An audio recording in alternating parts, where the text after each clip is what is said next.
ونصلي على رسوله الكريم أما بعد فأعوذ بالله من الشيطان الرجيم بسم الله الرحمن الرحيم زما د ایمان او عقیدې ورونو السلام علیکم ورحمة الله وبرکاته. خوښ یم چې یو ځل بیا ستاسو په درانه حضور کې حاضر یو. مونږ سره د نن ورځې مېلمه دی محترم اسامه جوهري صاحب چې د تعریف او د پېژندګلوۍ کوم دغه نه لري په دې خاطر چې تاسې ټول د غزوان ستر داعي پېژنئ. الحمدلله د الحاد په مقابل کې د ملحدینو په مقابل کې چې کومه مبارزه په مجازي نړۍ کې محترم اسامه جوهري صاحب شروع کړې ده، الله تعالی دې داسې ځوانان نور هم ډېر کړي او الله تعالی دې دوی ته نور هم پیرزوینه پرې وکړي، وړتیا دې ورکړي. د دې استعداد قابل د قدر دی، استعداد یې د ستایلو دی. الله تعالی دې داسې ځوانان زموږ ستاسو په هېواد کې ډېر کړي چې هغه د دې هېواد په ولس باندې په نوي نسل باندې دردمند اوسېږي او غواړي چې هغوی صحیح لارې ته تشویق کړي. نو راځو زموږ نن ورځ برنامه چې د الحاد په اړه باندې ده. د محترم اسامه جوهري صاحب څخه چې خواهش کوو چې خپل تعارف وکړي. اول خو تعارف ته ضرورت هم لري، ماشاءالله هر سړی پېژني، خو بیا هم سره د دې چې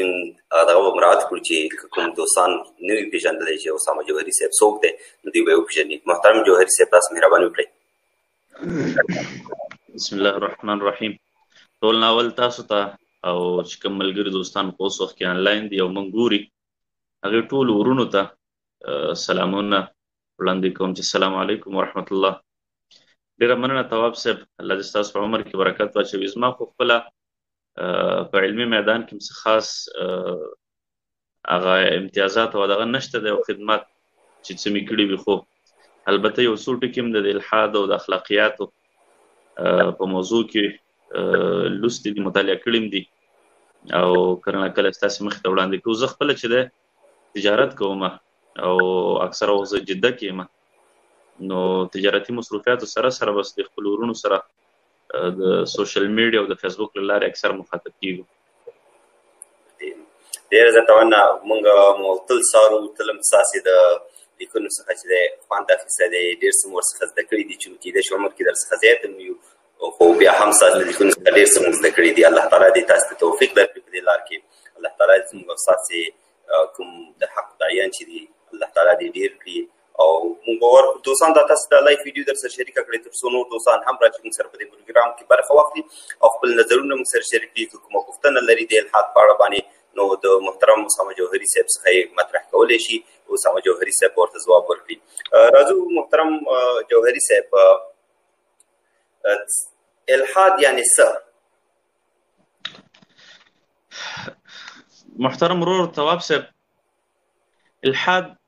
په خپل ذات کې چې کومه معنا لري، لغوي معنا هغه میلان یا کوږوالي طرف ته ویلی شي. یا که موږ تاسې وګورو دا قبر کې موږ دا یو طرف ته چې دا کله دا مړی کې غوستلی کېږي هغې ته لحد ویلی شي او لحد هم ورته په همدې بنا باندې ویلی شي چې دا یو طرف وي. عموما چې کومه مفسرینو معنا ذکر کړې ده د الحاد نو هغه د کوږوالي یا د یو طرف ته په میلان باندې ذکر کړې ده. بیا په اصطلاح کې الحاد چې دی په مختلفو دورونو کې کارول شوی دی، مختلفو قسم خلکو دپاره، مختلف طبقاتو دپاره. البته چې کومه مشهوره معنا ده د اهل علم او د سلف صالحینو په نظر باندې هغه دا ده چې الحاد د الله تعالی په دین کې یا د الله تعالی د دین نه کږۍ لارې طرف ته تګ ته ویلی شي. لکه یو څوک وي چې هغوی د الله تعالی دین پرېږدي، اسلام پرېږدي یا د رسول الله صلی الله علیه وسلم هغه احکامات او د قرآن کریم احکامات پرېږدي، نو هغه الحاد ورته ویلی شي او ملحد هغه سړي ته ویلی شي چې کوم سړي دا اختیار کړي وي. نو په اصطلاح کې د دې معنا داسې راځي. په اوس وخت کې چې کوم دی ملحد داسې یو هم جهتي معنا ده چې اګناستیک دپاره، یعنې څوک چې د الله تعالی په اړه باندې تشکیک کې واقع وي یا د دین په اړه باندې یا د مذهب نه انکار، انګلیش کې ورته ایتیسټ ویلی شي. نو اوس وخت کې عموما دا اصطلاح چې دی د دین نه یا د ټولو مذاهبو نه د انکار کوونکي ته چې دی هغه ملحد ویلی شي او دې لارې ته الحاد ویلی شي. ډېره مننه محترم جوهري صاحب. دوهمه پوښتنه چې دی مونږ سره ته مطرح شوې ده هغه ملحد چاته ویل کېږي؟ ملحد هغه چاته ویل کېږي چې څوک د الحاد د نظریه لري یا څوک چې د ادیانو نه انکار کوي یا د دین نه انکار کوي. لکه څنګه چې ابراهیم ادهم یو دغه تېر شوی د ملحد ابراهیم ادهم، یو ابراهیم بن ادهم د چې هغه عالم تېر شوی دی، یو ابراهیم ادهم د چې هغه په تېره پېړۍ کې یو مصري ملحد هغه یو کتاب لیکلی دی لماذا انا ملحد په نوم باندې، یعنی چې زه ولې ملحد یم. نو په هغې کې چې ده کوم تعریف ذکر کړی دی، نو هغه وایي چې مطلقا ماده پرستی یا په مادیت باندې یقین ساتلو ته ملحد ویلی شي. ځکه چې مذاهب وایي ټول په مابعد الطبیعات باندې، په میټافیزیکل باندې او په علم غیب باندې یقین کولو ته وایي. هر کله چې انسان په علم غیب باندې یقین ونه کړي، په الله تعالی باندې یا په مابعد الطبیعتي امورو باندې یقین ونه لري، نو دا انسان چې دی په ملحد کې شمارلی کېږي، یا الحاد کې چې دی دی راتللی شي. نو ملحد یا انګلیش کې ورته ایتیسټ وایي. پښتو ژبه کې په معاصر پښتو کې بعضې استادان ورته یو نوم ټاکلی دی چې پنځپال ورته ویلی شي. پنځپال ورته په دې وجه باندې ویلی شي چې دوی یوازې په حواسو باندې چې څه شی محسوس کړي په هغوی باندې دوی یقین لري. پنځپال دغه د حواس خمسو په بنا باندې د دوی دا نوم اخیستلی شوی دی. په پښتو کې ورته پنځپال وایي، او نور عربي ژبه کې ورته ملحد، په اردو ژبه کې ورته دهریه هم ویلی شي یا لادین، او انګلیش کې ورته ایتیسټ ویلی شي. ډېره مننه محترم جوهري صاحب. دوستان دا لایف ویډیو در سره شریکه کړئ تر څو نور دوستان خبر شي او راشي موږ سره برخه واخلي او یو څه زده کړي، او موږ به هم یو څه د هغوی څخه زده کړو. راځئ دا لایف ویډیو در سره شریکه کړئ، سستي مه کوئ. موږ به چې دی د محترم ورور څخه بل سوال وکړو، د الحاد د منځته راتللو لاملونه څه دي؟ الحاد ډېر لاملونه لري. الحاد چې دی داسې موږ یو مشخص یا معین دغه ورته نشو ویلی چې یاره الحاد فقط د دې د لامله چې دا رامنځته شوی دی. الحاد ډېر زیات لاملونه لري، او په تاریخ کې چې کوم دی د دې مختلف ادوار ذکر شوي دي. چې هر کله موږ او تاسې د اروپا تاریخ وګورو او د الحاد شاته یو بیکګراونډ وګورو، ماحول وګورو، نو موږ او تاسې د الحاد د رامنځته کېدلو په لاملونو باندې ډېر ښه پوهېدلی شو. ټولو نه اول د الحاد لامل چې کوم و هغه په یونان کې و، او په یونان کې د الحاد لامل چې و هغه شرک و. په هغه وخت کې به خلکو په خدایانو باندې یقین درلود، 12 خدایانو په هغې وخت کې د یونانیانو. نو هغوی به چې کوم دی د دې خپلو خدایانو یا د خپلو بوتانو عبادت به یې کولو. نو په هغه وخت کې بعضې فلاسفه وو چې هغوی به ویلې چې دا بوتان خو موږ ته څه خیر نشي راکولی، دا بوتان خو چې دی موږ خپلو لاسونو باندې جوړ کړو، نو دوی به موږ سره څه مرسته وکړي. نو د دې د وجې نه چې دی بعضې هغه فلاسفه وو چې دی د هغه د مطلقا د شرکي مذاهب چې هغه وخت کې کوم یا په یونانیانو کې چې کوم روایت و د هغې ټولو نه انکار وکړو، او د هغې ځای نه بیا د الحاد پیل وشو. یعنې د الحاد پیل او ابتدا اولنی سبب چې کوم دی هغه شرک. بیا په دې کې اول نمبر چې کوم ملحد په نړۍ کې تېر شوی دی د بعضې مورخینو په نسبت باندې هغه دیاغورس و. دیاغورس چې دی هغه نه یو کتاب ورک شو. هغه کتاب د ډېر زیات سوال وکړو په هغې وخت کې د بوتانو ته ډېر زیات عبادت یې وکړل، زما د کتاب را پیدا کړي. اخره کې په قار شو د یو بوت راواخیسته، هغه بوت د لرګي نه جوړ شوی و، او ده پې شلغم پاخه کړل په هغه بوت باندې، یعنې هغه بوت یې ټوټې ټوټې که نغري کې کېغوست. نو خلکو ورته ویلې چې ته خو کافر شو، ته خو ملحد شو، د خدایانو باندې ستا یقین ختم شو، تا خپل خدای وسوځو. نو دی چې دی د هغې نه بعد بیا د یونان نه وشړلی شو. بیا د دیاغورس نه بعد چې کوم د سقراط او د افلاطون او دغه دورونه شروع کېږي، او بیا ارسطو شروع کېږي. ارسطو په باره کې هم چې دی هغه د توحید په عقیده باندې، توحید عقیده د مطلب دا چې هغوی یو خدای بللو. افلاطون خپله وحدت الوجود باندې عقیده درلودله چې بیا کوم بطلیموس او بیا شنکرچاري او مختلفو خلکو، بیا ابن عربي، مختلف خلکو په امت کې چې دی یا د یونان د تاریخ نه بعد بیا دا موضوع څېړلې ده. په هغې وخت کې چې الحاد شروع شو نو د شرک نه شروع شو. یورپ ته چې کله بیا یورپ کې چې کله الحاد شروع کېده، نو په اروپا کې د عیسایت د تشدد د وجې نه شروع شو. عیسایانو به چې دی خلکو سره مختلف قسمه مظالم کول، خلک به رانیول، په وړه وړه خبره به خلک نیول. همدغه راز د خلکو دپاره د احتساب ادارې جوړې کړلې، د خلکو بیا پکې احتساب کوو، او خلک دې ته مجبور کړل چې د مذهب نه متنفره شي. یعنې داسې یو ماحول هغوی جوړ کړ چې یو چا نه به خطا وشوله، مثال یو څوک به و هغه به یو وړه خوندې خطا به ترې نه وشو، یو زنا به ترې نه وشو، یا یو بله غټه خطا به ترې نه وشوه. نو دوی به چې کوم دی د عیسایانو یا پادریانو به راونیوه د کلیسا او محکمې ته به بوته، او محکمه کې به یې درته ویل چې ته به موږ ته دونه پیسې راکړې، موږ به تا ته د جنت یو سرټیفیکیټ درکړو یا به یو سند درکړو چې ته کله مړ شي دا سند به بیا تا الله پاک ته وښایي، هغه به تا جنت ته بوځي. نو خلکو باندې داسې قسمه سندونه خرڅول شروع کړل. همدغه راز چې کومو خلکو به ساینس ویلې، چونکې زه تاسو ته دلته علمي خبره وکړم چې هر کله د افلاطون او د ارسطو د نظریات یورپ ته منتقل شول، روم ته منتقل شول، او عیسایت چې کله وکتل چې دغه نظریات په خلکو کې مقبولیت لري، نو عیسایانو د افلاطون، د ارسطو، د سقراط دغه نظریات په خپل دین کې شامل کړل، او خلکو ته داسې یو اظهار وکړ چې یاره د سقراط او د افلاطون د ساینسي نظریات چې کوم دي دا بعینه دین ده. نو خلکو په دې خبره او په دې وجه باندې چې دی دې نظریاتو ته یو مذهب ویل شروع کړل. بیا چې کله وخت تېرېده په اروپا کې نور فلسفران راغلل، ساینسپوهان راغلل، نو هغه فلسفرانو او ساینسپوهانو په دغه ساینسي نظریاتو باندې چې کوم د افلاطون او د سقراط په دوی باندې تنقید شروع کړ. نو خلکو په ذهنونو کې دا خبر راغله چې اوس د فلسفران او د ساینسپوهان چې دا په مذهب باندې په عیسایت باندې تنقید کوي. نو خلک په دې شیز کې لږ کنفیوز شول. په دې نظریاتو کې ټول نه مشهور نظریه چې کومه وه هغه دغه په اړه باندې وه، د ځمکې د مرکزیت په اړه باندې وه، چې د افلاطون او سقراط په نسبت باندې د ځمکه د نظام شمسي مرکز دی. خو بیا چې کله وروسته ساینسپوهان راغلل چې نه لمر د نظام شمسي مرکز دی، نو بیا وروسته ساینسپوهانو په خبره باندې چې د خلکو تنقید کول شروع کړل. خلکو ویلي چې د ساینسپوهان د مذهب مخالفت کوي. نو ورو ورو د ساینسپوهانو ته سزاګانې ورکول شروع شول. ډېر ساینسپوهان او ډېر فلسفران چې په یورپ کې ژوندي وسوځول شول، ډېر د خپل ملکونو او د خپل ذهنونو وشړل شول. نو خلکو عموما چې یعنی عوام یو قسم نظر لري چې دوی کله هم د منطق په مقابله کې یا د فکر یا د عقل په مقابله کې زور بد ګڼي. ځکه دوی وایي بلکې عمومي اصطلاح ده چې د فکر په مقابله کې فکر باید چې راشي، فکر په فکر باندې ماتولی شو، فکر په زور باندې کله هم نه ماتېږي. د خلکو ذهنونو ته چې دا خبره کله راغله چې ګوره د ساینسپوهانو باندې تشدد کېږي، جبر کېږي، نو دې طرف ته توجه پیدا شوله. خلک یو قسم د مذهب نه متنفره شول او په نتیجه کې دا دغه شو چې خلکو بالکل د مذهب نه انکار وکړ او خلکو چې د الحاد قبول کړو. عموما یعنی ډیرو خلکو الحاد قبول کړو. نو په یورپ کې د الحاد سبب دا و. په اسلامي ټولنو کې هم د الحاد مختلف اسباب دي چې په دې کې غټ سبب سیکولریزم دی یا لادینیت دی. یعنی په تیر دغه کې چې د عبدالرحمن په نوم باندې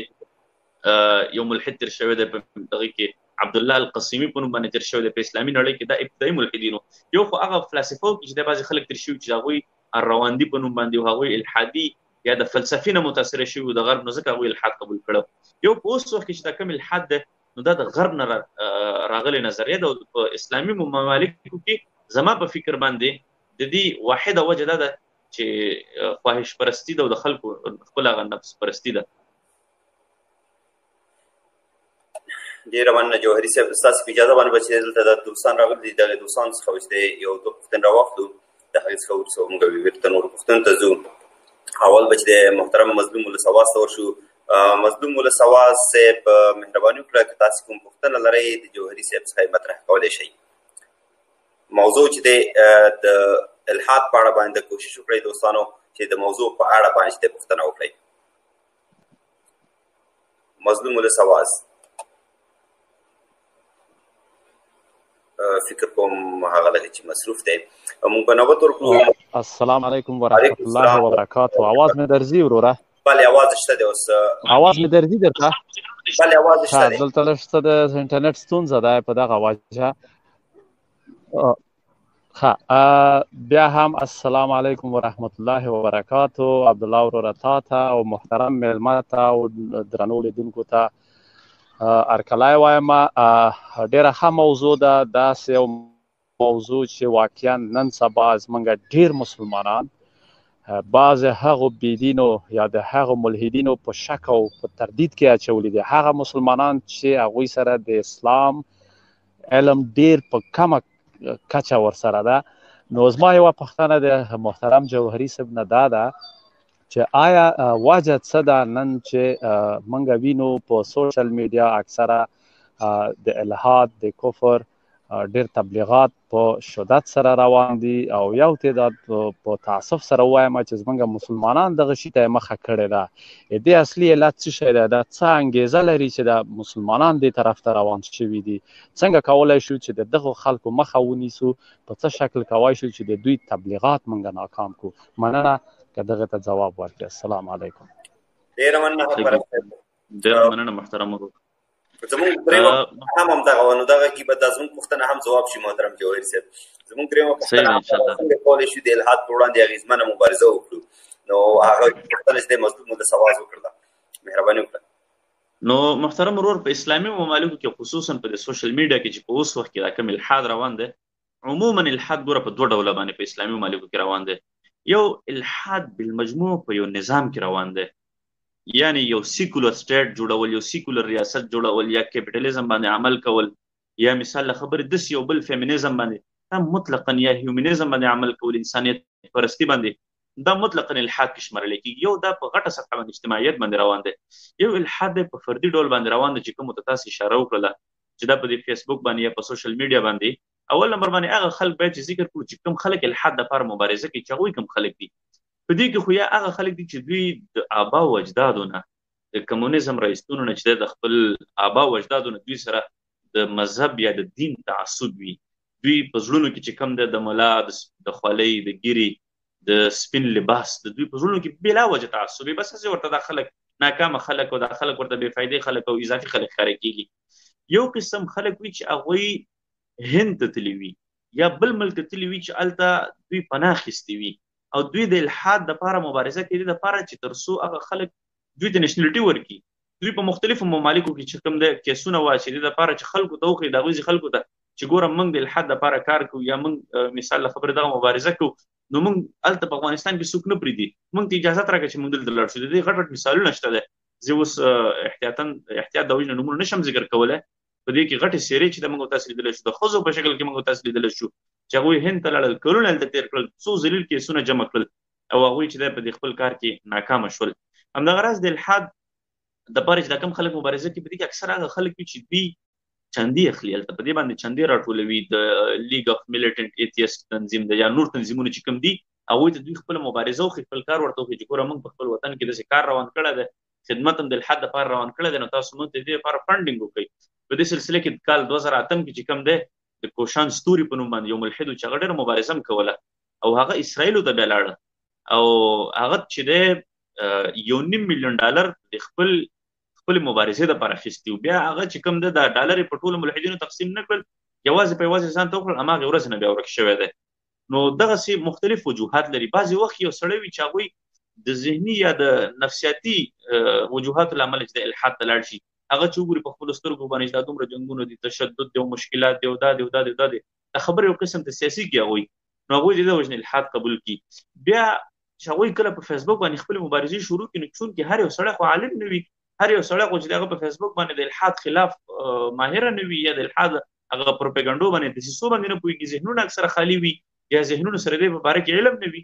نو هغه خلک چې کوم دی بیا د ملحدینو دا خبرې چې اوري یو قسم ته شک او تردید او په مشکل کې واقع شي. هغوی بیا ځان سره فکر کوي چې دا څنګه چل دی او دا ایمان او یعنې دا خبرې داسې شي لکه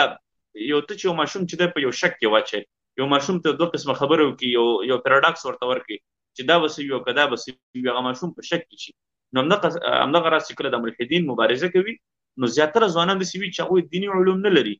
یا مطالعه نه وي کړي یا د عقل پرستۍ نظر متاثره شي، نو دا د الحاد دا موضوع ورته داسې یو فیشني او یو غوړه موضوع ورته ښکاره شي، نو ځکه بیا دوی د الحاد نه متاثره شي. د دې د علاج په سلسله کې تاسو لکه څنګه چې د په خلاف باندې څنګه مبارزه کیږي، چونکې الحاد په دوه قسمه باندې، یو اکیډمیک الحاد دی، علمي الحاد دی، چې هغې دپاره یو سړی مجبوره ده چې مطالعه وکړي، هغې باندې یو سړی باید چې دیني علوم خپل ووایي، بیا فلسفه ووایي، غرب ولولي، د هغوی افکار ولولي، د هغې نه بعد د هغې رد کولی شي، یعنې سالم رد کولی شي. یو الحاد دی چې دا په دې فیسبوکونو کې موږ تاسې ګورو، د دوی بهترینه طریقه دا ده چې یو سړی علم نه وي کړی د دوی نه ځان وساتي، د دوی نه لرې اوسېږي. که د دوی نه لرې نه شي اوسېدلی او دې کې ور داخل شوی وي، باید چې هغوی د نور مبارزینو نه پوښتنې وکړي، خپل سوالات ترېنه وکړي، د سالم فکر وکړي په نوم باندې ګروپ دی، هلته د سوالات راوړي، د هغې کمیټې د خلکو د سوالات یا نورو علماو نه چې کوم حق پرسته علما وي او پوهې علما وي، باید چې د هغوی نه پوښتنه وکړي. همدغه راز که دا هم نشي کولی، باید چې بیا دا سړی خپله مطالعه وکړي، خپل تحقیق وکړي په دې باب کې. یعنې داسې نه دي کول پکار چې یو سړی د الحاد بوی پرې ولګېږي او نو د مستقیم د هغې نه متاثره شي او الحاد ته دې ورشي. ډېره مننه جوهري صاحب ستاسو د ځواب څخه. موږ به راشو بلې پوښتنې ته. الحاد د یوې ټولنې په افکارو، اخلاقو او معنویاتو څه ډول اغېز پرې باسي ستاسو له نظره؟ الحاد چې کوم دی د ټولنې په معنویاتو او اخلاقیاتو باندې تر ټولو نه زیات چې اثر هم کوي په همدې دوه درې شیانو باندې کوي چې هغه د ټولنې په روحانیاتو، په اخلاقیاتو باندې او په معنویاتو باندې. ټول اول اخلاقیات پیژندل مهم دي چې څنګه نظریه لرو او الحاد څنګه نظریه لري. دوه قسم اخلاقیات دي موږ سره، یو ته وایي معروضي اخلاقیات، یو ته وایي اضافي اخلاقیات. معروضي اخلاقیات objective moralities چې ورته ویلی شي د فلسفې په ژبه کې، او اضافي اخلاقیاتو ته subjective moralities ویلی شي. دې دواړو ترمنځ توپیر دا دی، موږ په معروضي اخلاقیاتو کې دا وایو چې د خیر او شر، د ښه او بد یا د اخلاقیاتو چې کوم اصل پیمانه د موږ ته دین راکړی ده، الله تعالی راکړی ده چې هغه څه شته ښه ویلی ده دا ښه دی، چې څه شته بد ویلی دا بد دی. ځکه هغه په خیر او شر باندې ښه پوهېږي، هغه زموږ په مستقبل باندې پوهېږي، زموږ په حال باندې پوهېږي، زموږ په ماضي باندې پوهېږي. هغه د کائناتو خالق د ټولو انسانانو هغه پوره پیراډایم او پوره هغه طریقې کار باندې د انسان د ژوند هغه اصول باندې پوره الله تعالی پوهېږي. نو ځکه الله تعالی چې دا موږ ته ښه او بد راښودلي دي. دې ته ابجکټیو مورالټیز ویلی شي یا ورته معروضي اخلاقیات ویلی شي. او البته الحاد چې کوم اخلاقیات وړاندې کوي نو هغې ته سبجکټیو مورالټیز ویلی شي یا اضافي اخلاقیات. هغه وایي چې ټولنې چې شته ښه ویلې بس دا ښه دی، چې ټولنې چې شته بد ویل دا بد دی. مثال د خبرې په امریکا کې په برطانیه کې نن 4 کاله مخکې په پارلمان کې د همجنس پرستۍ دپاره یو کیس وړاندې شو، په پارلمان کې دغه وړاندې شو، بیل منظور شو. خلکو ویل چې دا صحیح دی، خلکو وګټله. یعنې هلته په یو ټولنه کې چې کوم دی همجنس پرستي هغوی ورته ښه وایي بس هغوی دپاره ښه ده، موږ ورته بد وایي موږ دپاره بد ده. یعنې په دې کې څه قید په چا باندې نه وي، په دیني قیودات دلته په چا باندې نه وي. نو دې ته چې دی سبجکټیو مورالټیز ویلی شي. نو هر کله چې موږ او تاسې د الحاد اثرات په خپلو ټولنو کې ګورو نو دوی ټول نه اول څه شی غواړي چې دوی سبجکټیو مورالټیز خلک د دیني قیوداتو نه خلاص کړي. دین موږ ته وایي چې تاسو به همجنس پرستي نه کوئ، په دین کې زنا کول، په دین کې بچه‌بازي کول، په دین کې لواطت کول، په دین کې دا ټول بېادبي دماغ ته څه ګناهونه دي مردار، شراب څښل یا قمار یا نور شي نه، دا ټول منع دي. دوی وایي چې نه تاسو باید د دین قیودات تاسو باید چې د خپل طبیعت ومنئ. یو طرف ته دوی دا کوي، بل طرف ته دوی کوشش کوي چې د غرب نه چې کوم اخلاقیات وي هغه موږ ته په غوړو زړو طریقو کې راښودلو کوشش کوي. موږ ته وایي مثال د خبرې دا شراب دي که نه، دوی خلکو ته وایي چې ګوره شراب دي ستاسو سکون راولي، تاسو داسې راولي. د بوای فرینډ او ګرل فرینډ کلچر، د ویلنټاین ډیز او دا شی او دا هغه شی دی، او دا حجاب لري کې او دا چادري لري کې او دا شی او دا خو ایرانیانو دا بلانکیانو دا ډیګریانو دی. چې کوم خلک د چادري دپاره کمپاین کوي هغه خلکو خپله چې دی د افغانیت او د پښتنو لباس نه اغوستی. د چادري په خلاف چې کوم خلک کمپاین کوي هغوی خپله پردی لباس اغوستی، خو موږ ته دا خبره کوي. نو دغه ټول اخلاقیات چې بالمجموع بدیني باندې ولاړ دي، دوی کوشش کوي چې د غربي رسنیو په ذریعه باندې د غرب نه اسلامي ممالکو ته وارد کړي. د ټول نه غټ افیکټ دی زموږ ستاسو په اسلامي معاشرو باندې غټ اثر ده. یقینا ستاسو خبرې په تایید باندې همدغسې که تاسې دا خواله رسنۍ وګورئ کومې چې نړیوال رسنۍ دي تل چې دی هغه خلک راوړي، هغه زنانۍ راوړي کینولي چې هغه په خپل د اسلام څخه هېڅ خبر هم نه اوسېږي او نه په اسلامي ټولنه کې ژوند کړی اوسېږي، مګر د ښځو د حقوقو خبرې پرې کوي او نور د ښځو د مدافع وکیلان ځان څخه جوړ کړي، مګر دوی د هغې رښتینو پتمنو خویندو څخه هېڅکله پوښتنه نه کوي چې کوم په کلي ولس کې اوسېږي هلته په افغانستان کې اوسېږي چې تاسې څه غواړئ، تاسې څه قسم ژوند غواړئ. ځکه ګوره تواب صاحب تاسو ته خبرو کوم زموږ په وطن کې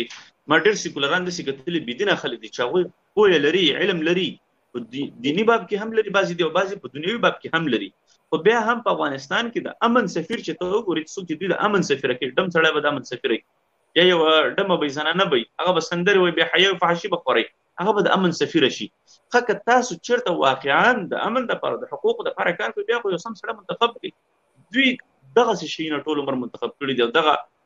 په اسلامي ټولنو کې دا یوازې د افغانستان حال نه دی، په پاکستان کې هم دا حال دی، په ایران کې هم دا حال دی، په نورو چې کوم ممالک دي په هغې کې هم دغه سلسله روانه ده. دوی همیشه دپاره د غرب اخلاقیات په اسلامي ټولنو کې د عملي کولو دپاره دغه توطیې کوي.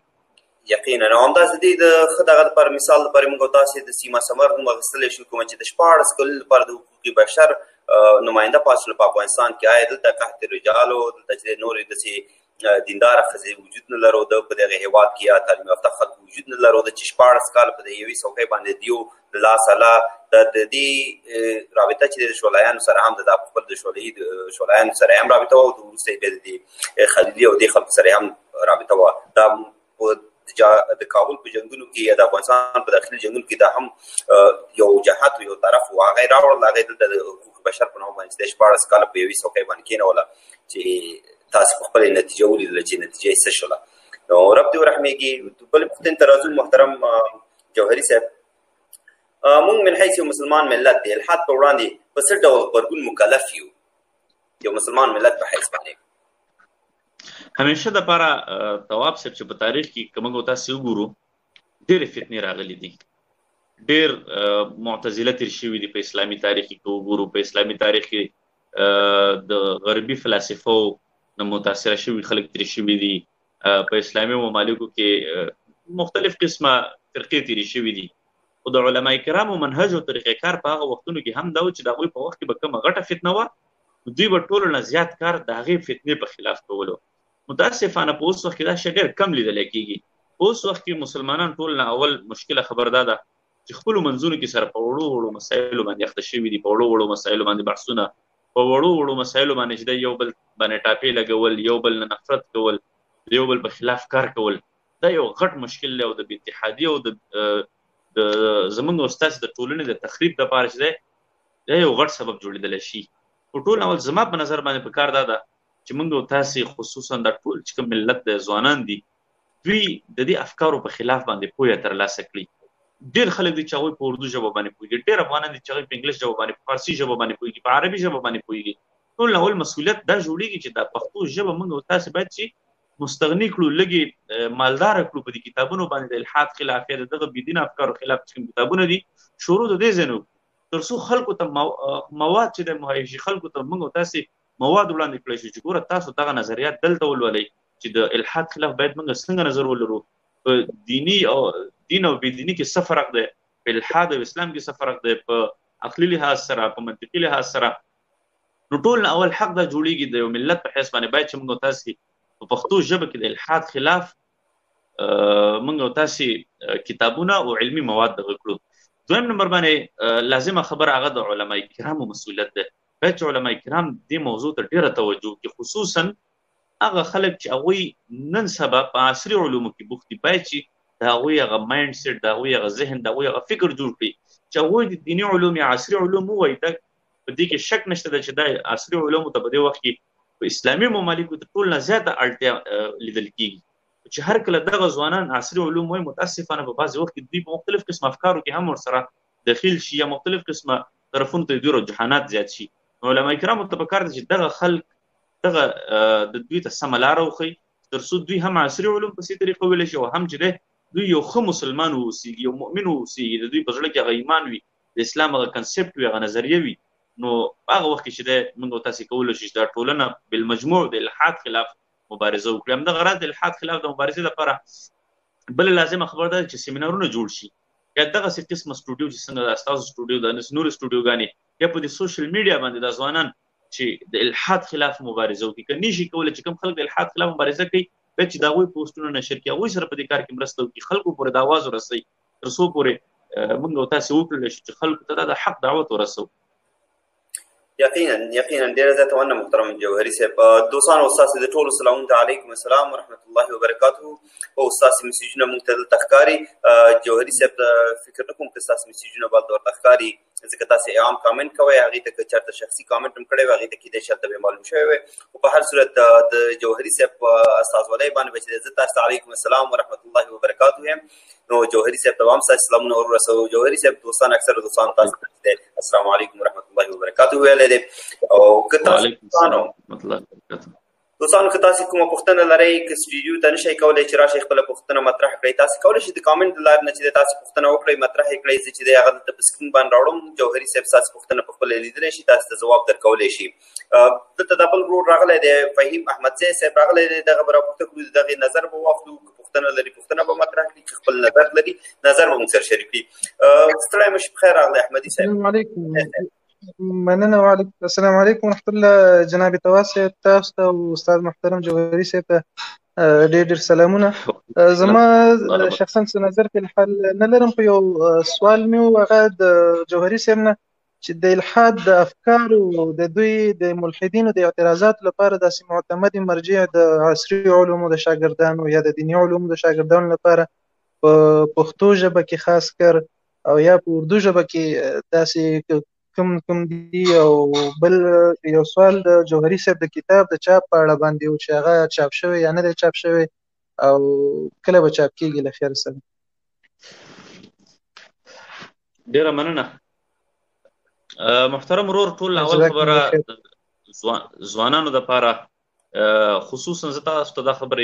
یادول مهم ګڼم چې په پښتو ژبه کې د الحاد په خلاف باندې زیات کار شوی دی، نو هغه په سالم فکر وکړئ ګروپ کې شوی دی. په دې کې تقریبا په سوونو اعتراضات جواب شوي دي، په زرګونو لیکنې په دې کې کېږي. پښتو ژبه کې خلکو ته ډېره زیاته فایده رسېږي. پښتو ژبه کې یو بهترینه مرجع دا ده. بیا په اردو ژبه کې چې د مختلف کتابونه دي، په هغې کې چې د اعتراضاتو په خلاف باندې جوابات دي، پای کې بهترین کتابونه چې دی هغه د حسن عسکري صاحب دي، دا یو ښه لیکوال دی. د زاهد مغل صاحب کتابونه دي. یو بل کتاب چې پای کې ما ته اوس یو چاره لېږلی دی د کتنې دپاره، د فیصل ریاض شاهد په نوم باندې یو لیکوال دی، هغه یو کتاب لیکلی دی چې تاریخ الحاد مغرب په نوم باندې. دا تقریبا چې په 200 صفحاتو باندې مشتمل دی او انتهایی بهترین کتاب دی. ما چې وکړه د سړي د محنت چې مې وکړه تقریبا د 4 کتابونه چې په دې کې اخذونه کړي دي او په سلګونو نور ویب سایټونو او انټرنیټي لیکنو نه پکې فایده اخیستې ده. نو ډېر زیات یو معلوماتي او یو بهترین کتاب لیکلی دی، خو هغه به تقریبا را روان 2-3 میاشتې چاپ کېږي. تاریخ الحاد مغرب فیصل ریاض شاهد په نوم باندې لیکلی شوی دی. دې نه علاوه په پښتو ژبه کې د احمد شاکر په نوم باندې یو کس رساله لیکلې ده چې هغه 80 صفحو باندې مشتمل، هغه ابتدایي معلومات پکې د الحاد خلاف دي. په عربي ژبه کې مختلف قسمه کتابونه دي. د الیقین په نوم باندې ویب سایټ دی، د فکر په نوم باندې یو ویب سایټ دی، فکر تاسو سرچ کړئ او هغه چې د قنات رواسخ ولا هغوی یو ویب سایټ چلی په عربي ژبه کې ډېر بهترین سوالات جوابوي. نور هم داسې ډېر کتابونه دي په مختلفو موضوعاتو باندې، خو داسې دی چې په اسلامي امت کې اوس مثال د خبره د قرآن کریم په خلاف چې کوم اعتراضات شوي دي، قرآن کریم کې مصنفین په نوم باندې په قرآن کریم باندې ملحد اعتراضات کړي دي، د هغې جواب ورته بیا علماو ورکړی دی چې رد قرآن کریم کې مصنفین د هغې رد یې کړی دی. بیا عموما علما کرامو داسې کړي دي چې کومه موضوع باندې زیات اعتراضات شوي په هغې موضوع باندې یو مستقل کتاب لیکلی، یعنې داسې نه دي شوي چې د ملحدینو ټول اعتراضات په یو کتاب کې راجمع شوي. د هرې موضوع بیا جلا جلا خپل کتابونه دي. او البته زما د کتاب په اړه باندې چې کوم دی، زما کتاب الحمدلله مکمل شوی دی. ما په بیا نظر ثاني وکړه او څه نوي تحقیقات راغلي، ساینسي تحقیقات راغلي، ما ویل چې هغه پکې زه راجمع کړم. په دې کې بیا نوي حوالو اضافتونه، په دې کې نوي د حاشیو اضافتونه. د دې د وجې نه چې ما دا کتاب بیا دوباره نظر ثاني مې پرې وکړله دویم ځلي باندې، او اوس الحمدلله تقریبا اخري 2-3 بابونه پاتې دي او صرف یو څه لږې حاشیې پاتې دي. نور کتاب الحمدلله مکمل دی. ما په خپل کتاب کې بیا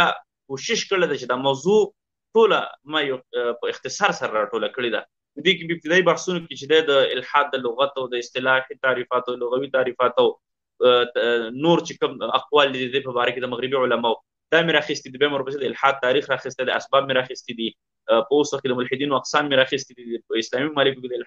د الحاد اهداف او مقاصد مې راخیستي دي، او یو څنګه یو انسان ملحد کېږي، څنګه انسان ځان بچ کولی شي د الحاده، دغه طریقې مې راخیستي دي. بیا په دویم باب کې ما کوشش کړی دی چې په ساینټیزم باندې مې بحث کړی دی. ساینټیزم مطلب دا چې د اوس وخت خلک دا ساینس مخې ته کوي چې ساینس مثال له خبرې دا وکړل، ساینس هغه وکړل، نو د هغې حدود ساینس او الحاد، دین او الحاد، ساینس او مذهب، د مسلمانانو ساینسي ترقي او پرمختګ څنګه کولی شي، دغه مې راټول کړي دي. بیا په دریم باب کې ما چې دا کوشش کړی ده چې اعتراضات د ملحدینو چې په الله تعالی باندې، قرآن کریم باندې، په اسلامي تاریخ باندې، رسول الله صلی الله علیه وسلم سیرت باندې چې کوم مشهور اعتراضات دي، نو په دریم باب کې ما هغه تقریبا چې راټول کړي دي. نو انشاءالله چې دا کتاب هم په نږدې وختونو کې چاپ شي او کافي حده پورې ما کوشش کړی. بل یو کتاب چې هغه د الحاد په خلاف 100 اعتراضات دي، نو هغه به هم چاپ شي. هغه په سالم فکر وکړو ګروپ کې چې کوم مستند اعتراضونه جواب شوي دي، د هغې جواباتو په سلسله کې یو کتاب یا یو رساله غوندې لیکلی کېږي، لیکلی شوې ده، صرف هغه ترتیب کېږي. انشاءالله چې بیا هغه هم چاپ شي. ډېره مننه جوهري صاحب. محترم فهیم احمدزی صاحب، تاسې بله کومه پوښتنه لرئ؟ جزاک الله خیر جوهري صاحب، نو ډېره مننه، الله دې جزای خیر ورکړي. انشاءالله دا کتابونه زموږ ځان سره ثبت ولیکل او الله دې وکړي چې د جوهري صاحب کتاب هم له خیر سره راشي. تاسو غواړئ چې د الحاد خلاف بهترین کتابونه تاسې په سالم فکر وکړئ کې د فایل سیکشن ته لاړ شئ، په هلته تقریبا تاسو چې د 1.5 سل نه اخله تر 200 پورې په مختلفو ژبو کې، پښتو ژبه کې، اردو ژبه کې، عربي او انګلیش ژبه کې تاسې کتابونه کتلی شئ او ترلاسه کولی شئ. هلته هم سالم فکر وکړئ، ګروپ ته لاړ شئ، هلته فایل سیکشن هغې کې هم پراته دي. دلته یو ورور په کامنټ کې جزاک الله خیر، ستاسو په مبارزه کې برکت. ډېره مننه. دلته یو ورور په کامنټ کې یو پوښتنه کړې ده او پوښتنه به چې دی زه تاسو ته سکرین ته راوړم، د الحاد دومره عام کېدو علت څه دی؟ البته زموږ په ټولنه کې به مقصد وي چې زموږ په ټولنه کې څنګه الحاد دومره عام شوی دی. الحاد زموږ په ټولنو کې دومره عام کېدلو، یعنی که موږ تاسو وګورو په پښتنو کې د یو سروې مطابق باندې تقریبا 80,000 پورې شاوخوا ملحدین دي په پښتنو کې. د نورو د قومونو د نورو تهذیبونو د نورو خلکو په نسبت باندې پښتنو کې اوس هم الحمدلله ډېر زیات کم دی. خو د دې غټ علت دا کېدلی شي چې موږ تاسې خپله د خپل دین نه لرې یو. ډېر خلک دي چې هغوی د فلسفې یو پوره غټ کتاب ویلی شي. ډېر خلک دي چې هغوی یو په دې مختلف قسم افکارو کې چې ډېر زیات پوهه لري، پرمختګ لري په دې باب کې، ساینسي علومو کې او ساینسي مضامینو کې ډېره پوهه لري. البته هغوی بیا په دین کې بیا پرمختګ او په دین کې پوهه نه لري. په دې باندې نه پوهېږي چې د الحاد او اسلام خپلو کې سره کومو شیانو کې مخالف دي. همدغه راز باید چې په کومو ځایونو باندې بحث وشي، په دې باندې بحث وشي. زموږ او ستاسې په ټولنو کې د الحاد د پرمختګ ټول اول سبب زما په فکر باندې چې دی هغه په دین باندې نه پوهېدل دي یا د دین په اړه باندې کوشش نه کول دي، جدوجهد نه کول دي. ګینه همدغه اوس دغه مبارزین دي زموږ د الحاد خلاف. دوی ولې نه ملحدان کېږي؟ ولې د الحاد خلاف باندې دوی مبارزه کوي؟ وجه دا ده چې دوی خپله د هغې د الحاد په خلاف باندې مطالعه لري، یو څه کوشش یې کړی، چا یو کال، چا 2 کاله، چا 3 کاله. یو څوک چې دی هغه که د الحاد د موضوعاتو سره یا دغه قسم شیانو سره مخ کېږي، نو باید چې هغه کم از کم د ورځې خو یو څه نه 15-16 صفحې یا 10 صفحې مطالعه خو د الحاد خلاف وکړي. باید چې هغه د دین کې مطالعه وکړي چې دین موږ ته یو حکم راکړی، په کوم اساس باندې راکړی دی. مثال له خبرې موږ ته دین زکات حکم راکړی دی، موږ دین چې د سود نه منع کړي، ولې منع کړي؟ ولې په الحاد کې چې سود شته، په کپټالیزم کې ولې سود شته دی؟ نو هر کله چې موږ تاسې مطالعه وکړو د سود د بندېدلو یا د سود د حرامېدلو په هغه حکمتونو باندې موږ تاسې مطالعه وکړو، موږ تاسې به کولی شو چې بیا به سبا د سود په خلاف باندې یا دغسې نور چې کوم ناوړه اعمال دي الحاد دی، د هغې په خلاف باندې موږ تاسې مبارزه وکړی شو او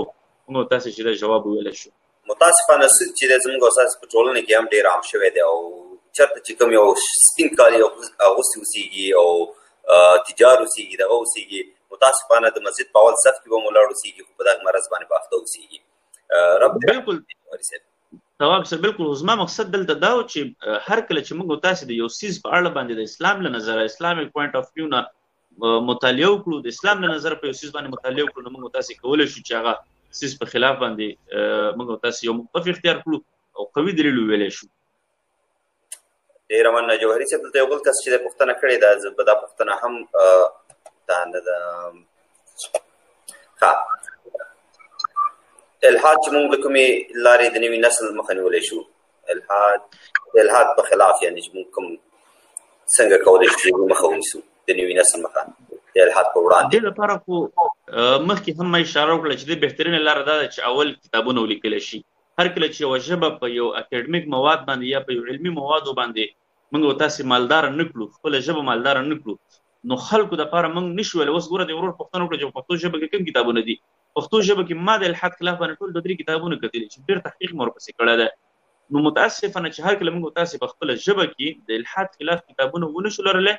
نو موږ تاسې نه شو کولی چې خلکو ته ریفرنس ورکړو، حواله ورکړو چې تاسو دلته راړ شئ، دلته د الحاد خلاف تاسو مطالعه کولی شئ. خو اوس وخت کې که د الحاد خلاف دپاره ټولو نه بهترینه طریقه ده چې موږ تاسې کتابونه ولیکو، یا کتابونه موږ تاسې ترجمه کړو د نورو ژبو نه. همدغه راز موږ تاسې په سوشل میډیا باندې هم مبارزه کولی شو. که خپله نه شو کولی، نور چې کوم خلک مبارزه کوي باید چې هغوی سپورټ کړو، هغوی ته رشد ورکړو. همدغه راز د الحاد خلاف باندې مبارزې دپاره بهترینه طریقه دا ده چې کوم تقریرونه مثال له خبرې یا کوم بیانات دي یا کوم په یوټیوب کې چې کوم مختلفو ژبو باندې دغه دي هغه ترجمه کړی شي، د هغې نه نکات واخیستلی شي. نو په دغه طریقو باندې په وړو وړو طریقو باندې چې موږ تاسې د الحاد خلاف مبارزه کولی شو. ځکه بل طرف نه هم که موږ تاسې ملحدین وګورو، هغوی داسې نه دي کړي چې زموږ کور ته راغلي، د کور مخې ته ولاړ دي او دروازه راته ډبوي چې شا وایي تاسو ملحدین شئ، بلکې هغوی چې الحاد نه کار اخلي، نو په دغسې طریقو باندې په سوشل میډیا باندې په مختلفو ځایونو کې چې دی هغوی د الحاد دپاره مبارزه کوي. نو باید چې موږ تاسې د هغوی هغه لارې درک کړو چې په کومو لارو باندې هغوی د الحاد دپاره مبارزه کوي، باید چې هغه لارو کې موږ تاسې ورته ودرېږو او د هغې په خلاف باندې کار وکړو. څه دلته سوال شوی دی اکثر په دین باندې پوهه خلک ملحدین شوي دي. نه، په دین باندې پوهه خلک ما چې په تاریخ کې کوم لوستي دي، نو په هغې کې یو عبدالله القصیمي دی چې ښه عالم و او هغه بیا وروسته چې دی په لبنان کې یوې جنۍ باندې مین شو او بیا عیسوي شو اول، بیا وروسته ملحد شو. بیا په یو مجلس کې دی ناست و، په هغه مجلس کې شیخ شعراوي رحمه الله هم ناست و او د خولې نه د علما کرامو پسې او دین پسې چې داسې استهزا یې وکړل او ویې خندل. نو دغه مجلس نه شیخ شعراوي رحمه الله یعنې د خفګان په حالت کې پاڅېده. نو په دیني طبقاتو کې ماته نه ښکاري چې خلک ملحدان شوي. البته دا خبره ده یو څوک وي هغه په دیني لحاظ سره چې دی دیني پوهه لري، یو څه نسه یعنې یو څو ټکي مطالعه کړي وي، هغه بیا د خپلو خواهشاتو نه متاثره شوی وي او خواهش پرستی کې دومره مبتلا شوي وي چې هغه بیا الحاد ته تللی وي او دا ډېر په کمه سطحه باندې موږ تاسو لیدلی شو اکثره وخت په الحاد کې چې دی که هغه په اسلامي ممالکو کې او که په غیر اسلامي ممالکو کې اکثر هغه خلک چې د الحاد ته ورځي چې څوک نوي ځوانان شوي علم خاص نه لري بس د فلسفې نه او د یو فکر نه د یو عقلانیت نه یا د راشنالیزم نه متاثر شي او بیا چې د الحاد ته ووړي او یا دغه مخکې دا غونډه عالم غونډه چې تاسو چې وروسته به بېلارې شو د دې غونډې چې د مین شي نو د مینتوب په حالت کې چې د لاړ شي او دې طرف ته توجه وکړي ځکه دلته د یو ځوان چې لیکلي دي یو کامنټ لیکلی دی اکثره مجرد خلک مرتد کېږي نوره مخوښه نو فکر نه سحاق صاحب الله دې خیر او برکت ورکړي سحاق صاحب خپله مجرد دی خو دا خو نه دی ملحد دی خو ماشاءالله ښه مبارز دی نو دا خبره لږ داسې تناقض لري خپلو کې او که موږ تاسې وګورو نو دا خو د مجردانو یو قسم ته توهین هم راځي خو دا الحاد چې د مجردي او د غیر مجردي پورې زما په فکر اړه نه لري بلکې دا د الحاد موضوع چې ده د فکر سره تړلې موضوع ده او فکر چې ده د یو واده کړي سړي هم بدلېدلی شي او د غیر واده کړي هم بدلېدلی شي دا پوښتنه تاسو یو ځل ځواب کړې هم ده خو زه دلته بیا راوړم دلته ښکاري عقاب صاحب کړې ده جوهري صاحب کوم خلک د الحاد خلاف مبارزه کولی شي تاسو مخکې جواب هم کړ لکه په لنډو کې یو ځل بیا هم دې ته ځواب کړی لکه به وي د الحاد خلاف مبارزه چې د هر سړی کولی شي یو څوک وغواړي چې هغه بالکل علم نه وي کړی پوه یې نه لري نو هغه په مالي لحاظ سره د الحاد خلاف مبارزه کولی شي که یو څوک وغواړي چې هغه علم یې کړی وي پوهه لري دینی علومو کې نو هغه په دیني لحاظ سره د الحاد خلاف مبارزه کولی شي که یو څوک هغه په دنیوي علومو کې پوهه لري ډېر خلک دي چې هغوی نوي ساینسي تحقیقات خلکو ته وړاندې کوي دیني علوم ډېر کم ویلي وي خو دې باوجود بیا هم چې د هغوی د الحاد خلاف بهترین مبارزه کولی شي نو د الحاد خلاف مبارزې دپاره دغه کوي چې دا یو سوال دی فقهي سوال دی what's the difference between usury and riba د دغه باره کې د سود په باره کې سوال کړی دی نو که لازم ګورئ ځواب ورته ورکولی شي که نه بلې پوښتنې ته به لاړ شو سود په باره کې او چیش په باره کې سود په باره کې ګوره یوزري په باره کې موږ تاسې کولی شو ګوره د سود بنیادي فرق موږ تاسې باید وکړو دا مسله فقهي مثلا د زه د دې په باره کې خبرې هم ډېرې نه کوم ځکه چې علما کرام وایي چې هر کله ته په یو موضوع کې تخصص ورکړئ په لاندې ټکو کې ځواب ورکړئ پروا نه کوي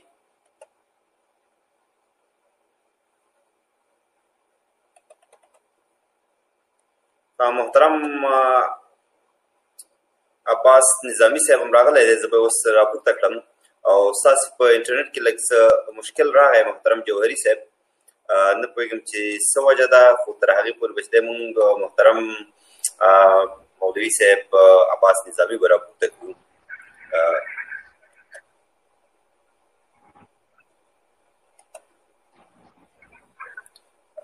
دوستان دا لایف ویډیو در سره شریکه کړئ تر څو نور دوستان خبر شي او راشي موږ سره برخه واخلي د محترم جوهري صاحب په انټرنیټ کې لږ څه ستونزه پیدا شوه انشاءالله چې بېرته به راشي هغې سره به چې د پروګرام ته به ادامه ورکړو تر هغې پورې چې دی مونږ او تاسو به د بل محترم مولوي صاحب تاسو ته در معرفي کړو محترم مولوي صاحب عباس نظامي چې د قلم علم او هلو زما د اواز بند شو بله اوس دې اواز راځي مو سره اواز سټوډیو ته تللی خو ډېر ضعیف دی ډېر ضعیف دی که نه سټوډیو ته تللی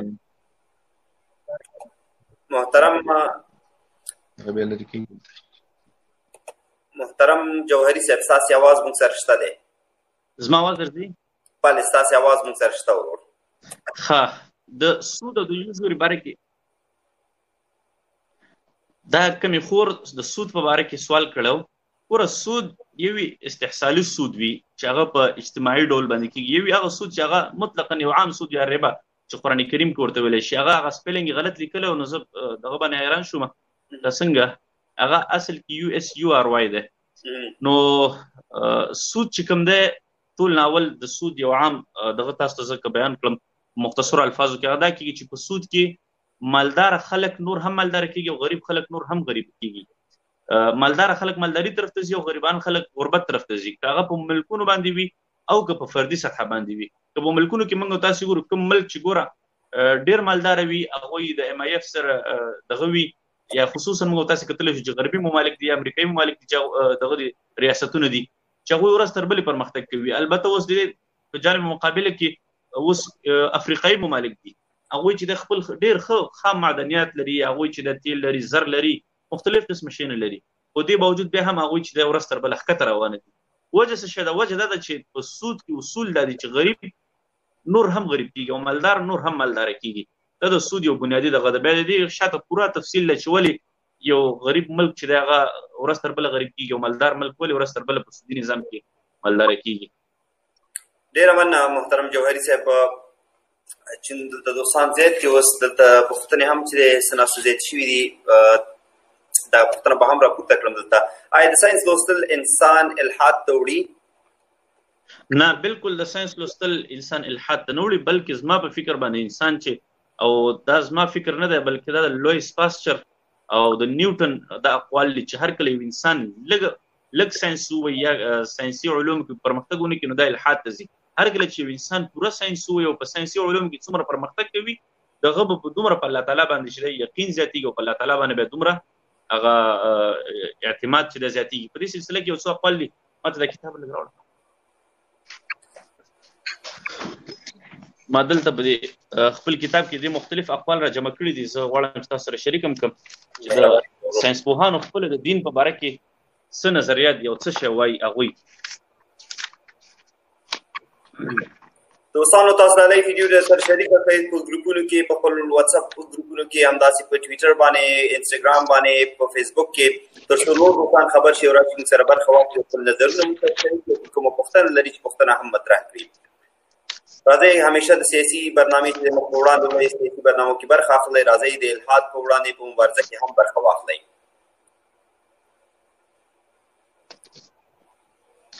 په دې سلسله کې اول نمبر باندې چې کوم د میکایل فیراډ دغه د چې کوم قول دغه وایي the book of nature which we have to read it's written by the finger of God. یعنی دې مطلب دا چې د فطرت هغه کتاب چې موږ د ساينس په وسیله مطالعه کوو د خدای په لاسونو لیکل شوی دی. دغه راز د مایکروبیولوژي کوم مشر د لویس پاسچر هغه سوی little science takes you away from God but more it takes you to him. یعنی لږ ساينس مطالعه کول انسان له خدای څخه لري کوي او د ډېر ساينس مطالعه کول انسان د خدای لور ته نږدې کوي. د تhermodynamics کوم مشر نارت کیلوین هغه هم دا خبره کوي do not be afraid to free thinkers if you think strongly and know you will be forced by science to believe in God. یعنی له آزادانه سوچ او فکر هیڅ کله هم مه ډارېږي. که چېرې ستا ذهن پوخ وي نو ساینس به تا د خدای په وجود ایمان راوړلو باندې مجبوره کړي. نو ساینس موږ د دین نه لري بلکې موږ دین ته ورنږدې کوي، په الله تعالی باندې زموږ یقین زیاتوي. او د دې ستاسو د خبرې ستاسو دغه د ثبوت لپاره کدي د چرته لاړ شي ریسرچ وکړي د دنیا مشهور ساينټیست کوم دغه چې دي تاسو ګورئ اکثریت چې د اسلام قبول کړي دي چې هغه درجه ته رسیدلي دي، نور هغه لیول ته رسیدلي چې په دې باندې متيقن شي چې دغه نظام چې دی یو چلونکي لري، دا نظام په خپل نه چلیږي، د یو څوک شته چې دغه نظام چلوي. نو په همدې خاطر باندې کدي لاړ شي ګوګل کې ریسرچ وکړي، اکثر به دغه کوم ساينټیست چې دي ساينس پوهان چې اکثر به وګوري چې هغه ټول ایمان راوړي د مسلمانان شوي دي. ورزو د نورو دوستانو کامنټونه هم دلته شته دي او دغه ورور دا کامنټ به تاسو سره شریک کړم. جوهري صاحب د الحاد په ضد کې منظم ډول سره کار وشي د عامه پوهاوي لپاره به ډېر مؤثر وي. دې باره کې ستاسو څه نظر دی؟ همیشه د پاره زه دا خبره خپلو ملګرو ته هم کوم او الحمدلله موږ په دې باب کې ډېر پرمختګ هم کړی دی چې هر کله د یو فکر خلاف یا د یو څیز په خلاف باندې په اجتماعي ډول باندې کار وشي نو هغه څیز ډېر زیات اثر لري. انفرادي ډول باندې یو څیز په خلاف کار کول دومره اثر نه لري څومره چې اجتماعي لري. په دې سلسله کې الحمدلله اوس مختلف قسم مبارزین دي چې هغه ابو خالد صاحب د نعمت الله اجتماعي صاحب د سحاق صاحب د نور ندی مولوي صاحب بشیر احمد حنفي صاحب د دکتور عمر عماد صاحب د یا نور چې کوم ورونه دي ټول اکثره پکې مشران خلک دي، پوهه خلک دي. نو موږ هم د دې لپاره شورا جوړه کړې ده په میسنجر کې، بیا د لپاره په ټولنیز ډول باندې او یو مشوره کو یو مشورتي ډول باندې چې د الحاد خلاف مبارزه مخ په وړاندې بوزو. الحمدلله ډېر کامیابۍ موږ ترلاسه کړي دي. خو زه دا غواړم چې د الحاد په خلاف باندې چې کوم مبارزین دي هغه په هر ځای کې دي، که هغه د افغانستان پښتانه دي که د پاکستان پښتانه دي، باید چې ټول په یو پلیټ فارم باندې یا ټول په یو ځای باندې راجمع شي او د یو مشر د لاس لاندې کار وکړي او د الحاد خلاف مختلفو شعبو الحاد مختلفې شعبې دي د هغوی په خلاف باندې کار وکړي، نو دا به ډېر زیات مؤثر وي او ډېر زیات منظم کار وي. زه بالکل د دې خبرې تایید کوم. ډېره مننه محترم جوهري صاحب. دلته یو بل ورور سوال کړی دی، کله چې یو کس په وطن کې دننه ملحد کېږي یا له اسلام نه بل دین ته اوړي او بیا ورته د رسنیو لخوا د بیان د ازادۍ په نوم انعکاس ورکول کېږي، په کور دننه د دې کار علت او د بعضې رسنیو له دې کار سره له دې کاره ستاسو په نظر اهداف څه دي؟ ګوره، ټول نه اول دا خبره یاد ساتل پکار دي چې دا بیان ازادي دا په ټوله دنیا کې یو بدبخته ترینه او یو دوکهبازه ناره ده. رالز یو مشهور فلسفي تیر شوی دی، لیبرل فلسفي امریکانی، او د یو کتاب لیکلی دی دی لا اف پیپل په نوم باندې، د خلکو قانون. د ګوره د لیبرلیزم دوه معناګانې دي، یو د بیان ازادي ده، یو مساوات دی، ایکویلیټي، او بل فریډم دی یا فریډم اف وایس دی. د بیان ازادي یا د خپلو افکارو ازادي ده. د لیبرلیزم اصل معنا او مفهوم دا دی. اوس د لیبرلیزم چې کوم ساینسپوه دغه د فلسفي دی، رالز، جان رالز په نوم باندې، د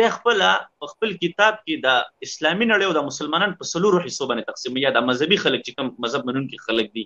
په هغې کې د اول نمبر باندې چې کوم دی لیبرل خلک شماري، دویم نمبر باندې ډیسنټ خلک شماري، په دریم نمبر باندې آوټلا خلک شماري، څلورم نمبر باندې چې دی برډن خلک شماري.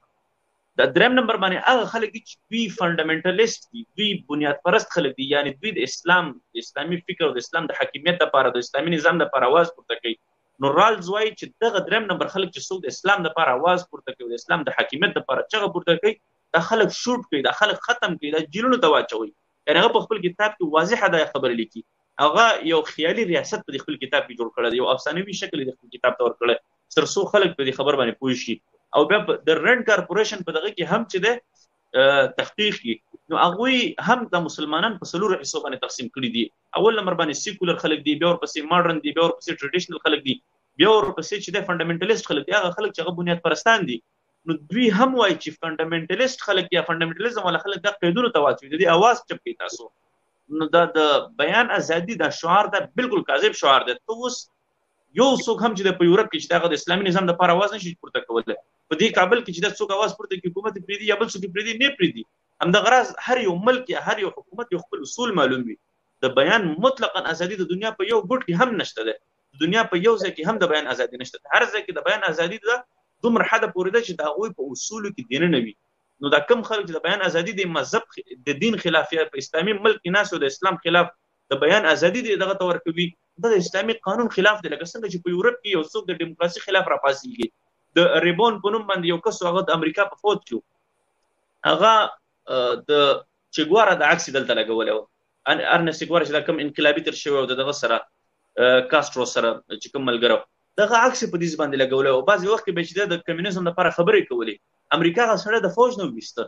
بالکل یعنې خارج کې د فوج نه چې ته ولې د کمیونیزم، یعنې د دنیا په یو ځای کې هم چې د بیان ازادي نشته ده. خو داسې د غرب یو کاذب شعار دی، د ډېر خلک دي هغوی د بیان ازادي او پلانکي ازادي او ډیګري ازادي په دې رسنیو باندې موږ تاسې په دې رادیوګانو کې اکثره دا خبرې اورو، خو دا حقیقت نه لري. دغه شان هر یو ملک یو خپل قیودات لري، یو خپل اصول لري. هر کله چې څوک په اسلامي ملک کې ناست وي او هغه د اسلام په خلاف باندې کار کوي، دا د اسلام د اصولو خلاف کار دی، د اسلامي نظام خلاف کار دی. نو دی چې دی په دې شیز باندې جریمه کېږي. که دی چېرته په اسلام باندې اعتراض لري، دی د لاړ شي حکومت ته، دی حکومت خپل علما لري، ورته هلته علما به چې دی د سره کېنئ، علماو ته به دی اعتراضات وي. داسې خو نه کېږي په فیسبوک کې چې دی هر یو سړی راښکاره شي، شراب ګیلاس ورته لاس کړي او کنځلې کوي، یو ته کنځلې کوي، بل ته کنځلې کوي، اسلامي تاریخ پسې کنځلې کوه، څه کې زه بیان ازادي کوم او زه دا کوم او کوم. دا یو غیر اخلاقي کار دی، هم په لیبرالیزم کې او هم په اسلام کې. یعنې دا کار هم په کفري قوانینو کې بد دی او هم په اسلامي قوانینو کې بد دی. بل دلته یو بل کس چې دی هم پوښتنه رالېږلې ده، په موبایل کې رالېږلې ده، د دې دا پوښتنه به هم زه تاسو سره مطرح کړم، آیا په افغانستان کې الحاد یو وارداتي فکر و که نه په کور دننه را پیدا شو؟ نه، په افغانستان کې چې کوم الحاد دی هغه وارداتي فکر دی. اول نمبر باندې چې دا فکر راغلی دا د کمیونیزم نه راغلی دی. کمیونیزم خپله یو اقتصادي په بنیاد کې موږ وګورو یو اقتصادي نظریه ده. البته چې کومو خلکو دا نظریه راوړې هغه خپله ملحدینو، چونکې کمیونیزم هم ورسره راغی، نو د الله تعالی نه انکار او د دین نه انکار هم راغی. نو افغانستان کې چې کوم دغه د الحادي فکر دی، بلکې ټوله اسلامي نړۍ کې یو اسلامي ملک هم داسې نشته دی چې په هغې کې د خپله الحادي فکر رشد کړی وي، یو څوک هم نشي ښودلی. اول نمبر باندې چې کوم الحادي فکر دی هغه مصر ته راغلی دی، د عبدالرحمن په نوم باندې یو کس و، بیا ورپسې عبدالله قسیمي دی، بیا ورپسې ابراهیم ادهم دی، بیا ورپسې چې دی نور ګډ ګډ ملحدین راغلي دي. دوی ټول د غرب نه راوارد شوي دغه دي، وارداتي فکر دی. په اوس وخت کې هم چې د الحاد وارداتي فکر دی، او په هغه وختونو کې هم چې کوم د اسلامیک فلسفي دور هغه وخت هم چې د یونان نه کتابونه راغلل، هغه سره چې د بعضي شرکي نظریات او بعضي مختلف قسمه لکه د معتزله او د یو شبل چې دا شین ورسره پیدا شول، بعضي لکه د رواندي په شکل کې د خلک هغه وخت هم ملحدینو، نو هغه وخت هم د وارداتي فکر، اوس وخت هم یو وارداتي فکر دی. او یورپ ته چې کوم ځای نه وارد شوی دی نو هغه ورته یونان نه وارد شوی دی. یونان کې چې کوم ځای کې ابتدا شوی دی، یونان کې به د شرک نه د شرک هغه ما چې تاسو ته وختي کومه هیستوري او تاریخ ویلې، یونان کې چې د شرک نه دی ابتدا شوی دی. دلته یو بل ورور سوال کوي د بلال احمد بن عواني، زمونږ هیواد ګران افغانستان کې ډېر خلک د جنګ وجه یادوي چې الحاد دی وجدنا ډېر شوی دی. ګوره الحاد کله هم دا د بعضې خلکو یو قسم ته نفسیاتي ناروغي وي، دوی سره لږ تشدد وشي، د انساني ذهن داسې لکه د مهي غوندې چې ته څونه زور ورکړې د عمره د بغاوت طرف ته کوشش کوي. کوم کور کې چې په ماشوم باندې زیات تشدد کېږي یا زیات دغه وي، نو هغه ماشوم چې دی زیات کوشش کوي چې د کور نه بیرون اوسېږي. بعضې ماشومان وتښتېږي، نو همیشه دپاره د تشدد یا دغه کې نتیجه کې بغاوت رامنځته کېږي. د بغاوت اصول تشدد دی. خو زه تاسو ته خبرو کوم دا یو غیر عقلي خبره ده. څومره بمونه څومره اسلحې چې د غرب یا امریکا چې د په اسلامي ممالکو کې ورول، څومره خلکو څومره اروپایانو د الجزایر او د افریقا او د نور یعنی د تیرو شپېته اویا کلونو کې چې د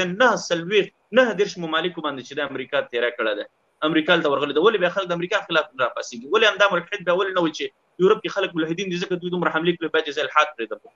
همدې روسانو څومره ظلمونه وکړل، په میلیونونو افغان شهیدان کړل، 2 میلیونه افغان شهیدان کړل، نو ولې بیا دوی الحاد نه پرېږدي؟ دا ټول تنظیمونه راجمع شو، څومره دغه راوشي، دوی دومره خلک نه دي شهیدان کړل څومره چې دغه روسانو شهیدان کړي دي، نو ولې بیا د روس په خلاف باندې راپاسېږي؟ چې ته یو دلیل وایې نو بیا په یو دلیل کې ته جوانبو ته ګوره، یو جانب ته هم ګوره چې ته د اسلام د وجې نه الحاد دغه کې چېرې دلته خلک څومره په دې تېرو 19 کلونو کې څومره خلک مړه شوي دي، د دې مقایسه وکړه بیا د هغې د ملحدینو په لاس باندې چې څومره مړه شوي دي د هغوی مقایسه وکړه،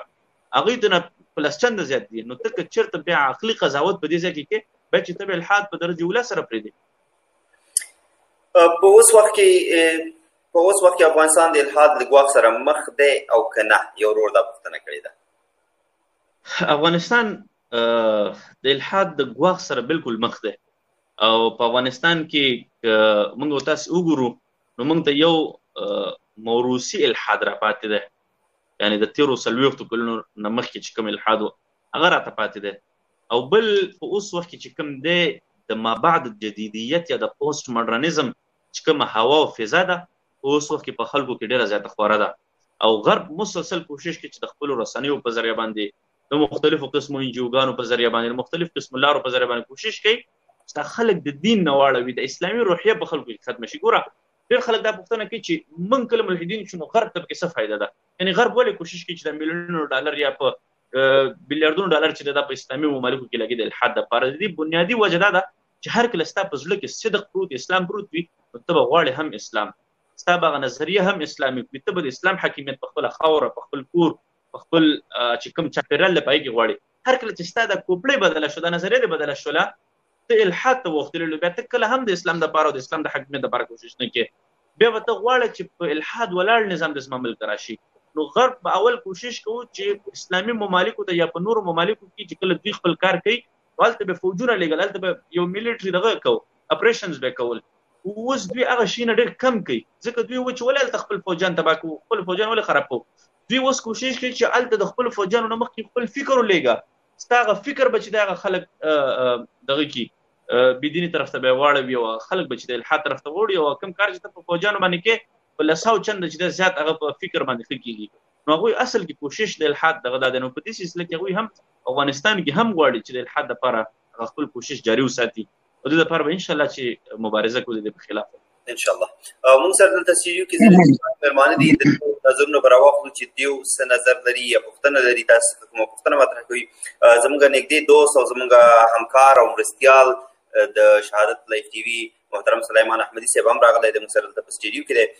سلیمان احمدي صاحب ستړی مه شئ، په خیر راغلی. تاسو کولی شئ خپل نظر موږ سره شریک کړئ، او کومه پوښتنه هم لرئ تاسو کولی شئ د محترم اسامه جوهري صاحب څخه مطرح کړئ. مهرباني وکړه ورور. مننه عبدالله صاحب محترمه په سر کې السلام علیکم ورحمت الله وبرکاته. تاسو ته او ستاسو درون میلمه جوهري صاحب ته او لیدونکو ته احترامات او نیکې هیلې وړاندې کوم. الله دې وکړي چې روغ جوړ اوسئ. یقینا هم ډیره مهمه موضوع مو راوړې ده او په څنګ کې مو ورسره ډېر او تجربه کاره میلمه رښتیا هم تر څنګ ناست ده. نو الحمدلله زه مطمئن یم چې ډېر خلک به ترېنه ښه مستفید شي. یوازینۍ یوه بدبخته پدیده که موږ ورته ووایو چې نن سبا ورسره افغانان لاس او ګریوان دي، بالخصوص افغانان، زه ځکه یادوم چې دغه پدیده د نن تقریبا 10 کاله یا د دې نه حتی که احمدي صاحب د اواز مو ډېره ستره زی دلته وبخښئ ډېر افغانستان کې ښه شاید د مایک لږ غیزه به اوس صحیح کړم. نو اوس صحیح شو ورور؟ بالکل صحیح شو. اواز مې صحیح شو؟ بالکل صحیح شو، مهرباني. ښه نو ما ویل مال چې د الحاد په نوم کومه پدیده چې په حساب زمونږ افغانانو ترمنځ عامه شوې یا هم د خلکو ذهنونو ته ورغورځېدلې، د دې هغه خپل که موږ ووایو فکټورونه ورته وایو، عوامل یې ووایو، هغه هم معلوم دي. ځکه د نن 10 کاله مخکې یا 15 کاله مخکې دغه پدیده د چا په ذهنونو کې زه فکر نه کوم که دغومره شکل باندې عام او یا چا الحاد پیژانده یا هم د دې کلمې سره دومره اشنا او یا د دغه لغت سره. دا چې نن ولې ورسره اشنا شو او د دې مبارزه څومره اړینه ده، دا یعنی هغه څوک په دې باندې پوهیږي چې هغه په دغه مبارزه کې واقع وي او هغوی د دې سره لاس او ګریوان وي. خو هغه مهم او اساسي فکټور چې زه کوم ځای پورې ما په ګوته کړی ده او ورته متوجه شویم، هغه یوازینی هم زمونږ د هیواد بدبختی او مهاجرت او مسافرت او بلکې وبوي چې د جنگونو نه د اشغال له وجې نه چې افغانان زمونږ په بدبختۍ کې مهاجر شو، مسافر شو، د هغې له وجې نه غربي هیوادونو ته راغله او دلته طبعا دوی خو غریبان، البته زمونږ ټول افغانان په همدې حالت کې په غربت کې مو ژوند تېر کړی و. نو دا چې دلته راغلو یو دم مو دا حالات ولیدل، خوا دې خوا مو وکتل، خپل د اسلام نه مکمل معلومات مو نه درلودل، میراثي مسلمانان پاتې شوي وو. نو طبعا د انوایرمنټ یا ماحول چې دا په انسان باندې تاثیر کوي، ځکه ساینس هم دا وایي چې د انسانانو یا د ژوندیو موجوداتو د خاصیتونو له جملې نه یو خاصیت دا ده چې هغه د محیط سره توافق کوي. نو دا چې که چیرته ستا د بدن مقاومت د محیط په مقابل کې قوي نه وي، یعنی مطلب فکری مقاومت وي که جسمي مقاومت، نو طبعا هغه په تا باندې تاثیر کوي. نو علت یې هم همدغه وایي چې دلته غربي فکر یا هغه دلته چې که خلک ورته نصرانیت وایي یا عیسویت وایي، دا خو موږ تاسو ته بهتره معلومه ده چې دا پاتې نه ده، ولې دغه ټوله کړۍ دلته الحاد نیولې په غېږ کې. نو ځکه خو دغې کړۍ په خلکو باندې تاثیر وکوه او خلک ترېنه څه ناڅه متاثره شوه. دا چې د دې په مقابل کې مبارزه څنګه په کار ده، زه یو شي ته چې ډېر بیا هم متوجه شوم، په دې باندې هغه څوک قوي مبارزه کولی شي د دې په مقابل کې چې هغه محققین وي، تحقیق وکولی شي. د دې په مقابل کې علما هم قوي مبارزه نشي کولی او عوام هم نشي کولی. زه درته علتونه وایم چې ولې نشي کولی. علما صرف په دین کې تحقیق کوي، وړاندې نه ځي ورپسې، او علما هم تر کوم ځای پورې چې زمونږ د مدارسو کوم منهجونه دي یا په افغانستان کې تعلیمي مراکزو کوم منهج ده، هغه مختص وي تر یو محدودې کړۍ پورې یا د محدودې پورې مختص وي هغه په حساب هغه تعلیمي منهج یا سیستم. نو د هغې نه وړاندې بیا که چېرته موږ وګورو، بیا وړاندې حتی چې څوک هغه آخري درجې ته ورسېږي، بیا نو داسې فکر کوي چې ما ټول تعلیم وکړو، نو ځکه بیا ځان ته د تحقیق او د دې شیانو زه وایم حتی هغه ماحول هم اجازه نه ورکوي، خپل هم ځان ته داسې فکر کوي چې زه پوره شوم نور. او په څنګ کې عوام خو حتی هم د همغوی نه متاثر وي، د همغو علماو نه. نو زه دلته فکر کوم دلته هغه سړی د دوی په مقابل کې مبارزه کولی شي چې هغوی تحقیق وکوي، هغه که په اسلام کې وي، که په ساینس کې وي، که په هر طرف کې وي، او د هغه الحادي مفکورو او فکرونو په مقابل کې د هغې لپاره د لکه الله جل جلاله چې فرمایلی دي چې فاسألوا اهل الذکر ان کنتم لا تعلمون. دغه عوامو ته زه وایم دغه کوم چې هلته په غربي هیوادونو کې اوسېږي، که تاسو چېرته نه پوهېدلی، کومه وسوسه مو زړونو ته راولوېدله، شک مو راولوېده، انسانان یاست، موږ په دې ښه پوهېږو چې هر انسان د فکر خاوند ده او هر فکر یعنی اوړي راوړي، دې کې شک نشته ده، حتی ایمان خپله کمیږي او زیاتېږي. نو دا چې د دې حالات سره موږ مخ یو نو د دوی نه زما دا غوښتنه ده چې تاسو مهرباني وکوئ چې دغسې محترمینو نه محققینو سره تاسو باید په تماس کې اوسئ چې هغه په یوروپ کې یا په امریکا کې یا په غربي هیوادونو کې اوسیږي د دوی سره کم تر کمه تاسو باید اړیکه ولرئ هغه که په مستقیم شکل وي که په غیر مستقیم شکل. اوس خو الحمدلله د سوشل میډیا که سړی وایي چې منفي خو زه وایم مثبت اثرات یې هم ډیر دي ځکه هر څوک کولی شي چې نن سبا یو داعي ته یا یو محقق ته یا یو د الحاد په مقابل کې مبارز ته لاسرسی ولري هغه که د مسنجر له لارې وي یا هم د پیجونو له لارې وي نو زه هم دوی سره باید په یو نوع باندې اړیکه ولري او که چیرته همدغه رقم د کوم تشویش یا شبهې سره مخ کیږي باید مستقیما پوښتنه وکړي او مکمل خپل تحقیق وکړي او ځان مطمئن کړي. نو زه وایم دغه یوازینۍ د حل لاره کیدلی شي ځکه زما په نظر جوهري صاحب نور تاسو بهتره پوهیږئ که تاسو پرې خپله رڼا واچوئ. مننه. تاسو بهترینه خبره وکړله. البته یو ځای کې یو نقطه زه تاسو ته وایم چې علما کرام کولی شي چې د الحاد خلاف مبارزه وکړي په دې صورت کې کولی شي چې خو دا د الحاد غټه حصه چې کوم دغه په اشکالات او په سوالات ولاړه ده یعنی مسلسل سوالات دي که چېرته تاسو یو ملحد سره هم مخ شئ بحث هم ورسره کوئ که هغه سره تاسو دغه وګورئ دغه په ذهن کې اکثر اشکالات او سوالات وي دغه سوالات او جوابات چې کوم د اسلام هم ته راکړي دي بلکې علما کرامو په دې باندې ډېر غټ کار کړی دی. ابن تیمیه رحمه الله امام غزالي رحمه الله مختلف علما کرامو فلسفي جوابونه ویلي دي یعنی داسې عقلي جوابونه ویلي دي چې هغه حیرانونکي دي. په اوس وخت کې موږ تاسې هغه که وګورو نو حیران به شو چې څنګه په هغه وخت کې علما کرامو داسې جوابونه ویلي دي چې په اوس وخت کې هم موږ تاسې د دې په خلاف کارولی شو. دویمه خبره دا ده چې زه اکثره وخت کې دا چې کومه خبرې ته تاسو اشاره وکړه زه خپله هم چې کوم علمي مجلسونو کې کینم یا چې کوم مشران علما کرام دي یا ما خپله دا خبره دکتورانو ته کړې ده چې هغه په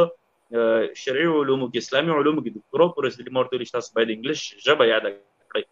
چې هر کله تاسو انګلیش ژبه یاده کړئ تاسو به وکولی شئ چې د هغوی فکر مطالعه کړئ تاسو باید چې د هغوی کتاب مطالعه کړئ د هغوی فلسفه مطالعه کړئ هغوی څه وایي څه ویل غواړي د هغوی څنګه فکر ده ته چې د یو چا فکر مطالعه نه کړې د هغوی خلاف به ته څنګه دلیل وایي ته به څنګه رد کوې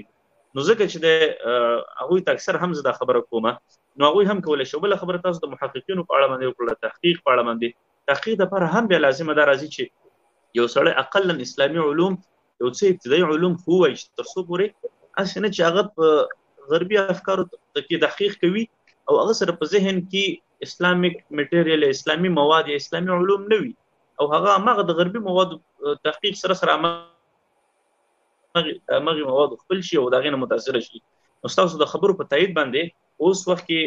چې کوم خلک دي باید په دې باندې تحقیق هم وکړي خو ما یو اسانه لاره وختي د خلکو ته دا وښودله چې ډېر تحقیقات هم شوي دي. متاسفانه موږ تاسې په پښتو ژبه کې یعنې مواد نه لرو کتاب نه لرو که ډېر وګرځېږو موږ تاسې 3-4 کتابه نشو پیدا کولی په پښتو ژبه کې د الحاد خلاف. نو یو اسانه لاره دا ده چې یو عام سړی چې هغه په اردو ژبه پوهېږي په فارسي ژبه پوهېږي په انګلیش ژبه باندې پوهېږي محض په یو ژبه باندې پوهېږي نو هغه هم کولی شي چې په دې لاره کې مبارزه وکړي یو کتاب مطلقا را ترجمه کړي او خلکو ته چې یو څه وړاندې کړي. محترم جوهري صاحب احمد صاحب تاسو نور سوال لرئ؟ یوه خبره چې ما غوښتل لږ زره هغه چا خبره کلیریفای وکړم یا هغه وضاحت ورکړم هغه په دې اړه چې مخکې دلته یو ورور پوښتنه وکړه چې زه دلته یعنې هغه څوک چې علم لري زه وایم هغه علم نه ده هغه نیمه علم ده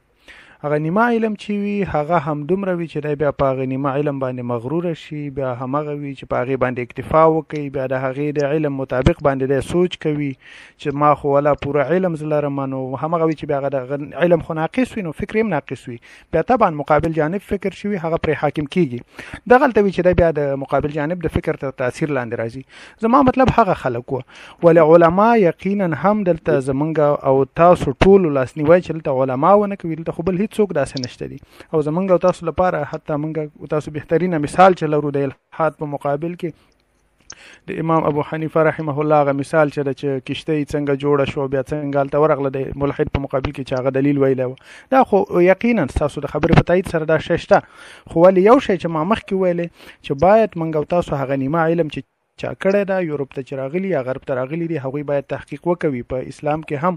او په دې معنی چې دوی باید د علماو نه پوښتنه وکړي علماو سره په تماس کې اوسي خو هغه زما مطلب چې دا و چې علما ځکه لکه ستاسو د خبرې په تعقیب به بیا هم وایم چې هغوی نه په دغه برخه کې د چا سره مناظره لري نه په دې برخه کې د مقابل نظر اوریدلی ده نو ځکه نشي کولی چې د هغوی په مقابل کې دوی مبارزه وکوي او نه د هغوی په ژبه پوهېږي نو یوازینی خلک زه څومره فکر کوم هغه همدغه خلک دي چې په یورپ کې اوسېږي یا په غرب کې اوسېږي او په دغه ژبه باندې بلد وي مننه ډېره مننه محترم احمدي صاحب تاسو اوسېږئ وروسته بیا هم راشو محترم جوهري صاحب د یو بل دوست پوښتنه کړې ده دغې پوښتنه به زه تاسو سره شریکه کړم دلته السلام علیکم زما پوښتنه دا ده چې د ملحد او منافق په منځ کې د اسلام په رڼا کې څه فرق دی ملحد هغه چاته ویلی شي چې هغه په اوس وخت کې اصطلاحي تعریف چې کوم دا دی په اصطلاح کې هغه چاته ملحد ویلی شي چې هغه جهرتن یا په ظاهره باندې د الله تعالی نه یا د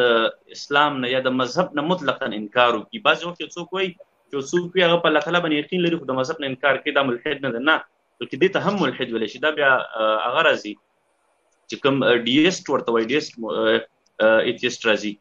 نو دا هم د الحاد یو قسم دی هر هغه څوک چې هغه د الله تعالی نه یا د مذهب نه یا د دین نه انکار وکړي یعنې دین اسلام نه انکار وکړي هغه ملحد دی البته منافق بیا هغه چاته ویلی شي چې یو څوک په زړه کې بل څه لري په زړه کې مثال له خبرې بېدیني لري په زړه کې د یو چا خلاف د اسلام په خلاف دین په خلاف باندې بغض د رسول الله صلی الله علیه وسلم په وخت کې چې کوم وبخښئ ډېر دا زما اواز درځي بلې اواز زموږ سره ښه دی محترم جوهري صاحب دا ما ته په دې وخت کې زنګونه راځي صبر زه اواز زموږ سره ښه دی محترم جوهري صاحب البته منافق هغه چاته ویلی چې هغه څوک په ظاهره باندې یو څیز وي او په زړه کې بیا بل څیز وي یعنې په ظاهره باندې چې دی هغه دین سره خواخوږي ښیي ځان ښه مسلمانه بولي بیا په باطن کې چې کوم دی هغه بیا بل څیز وي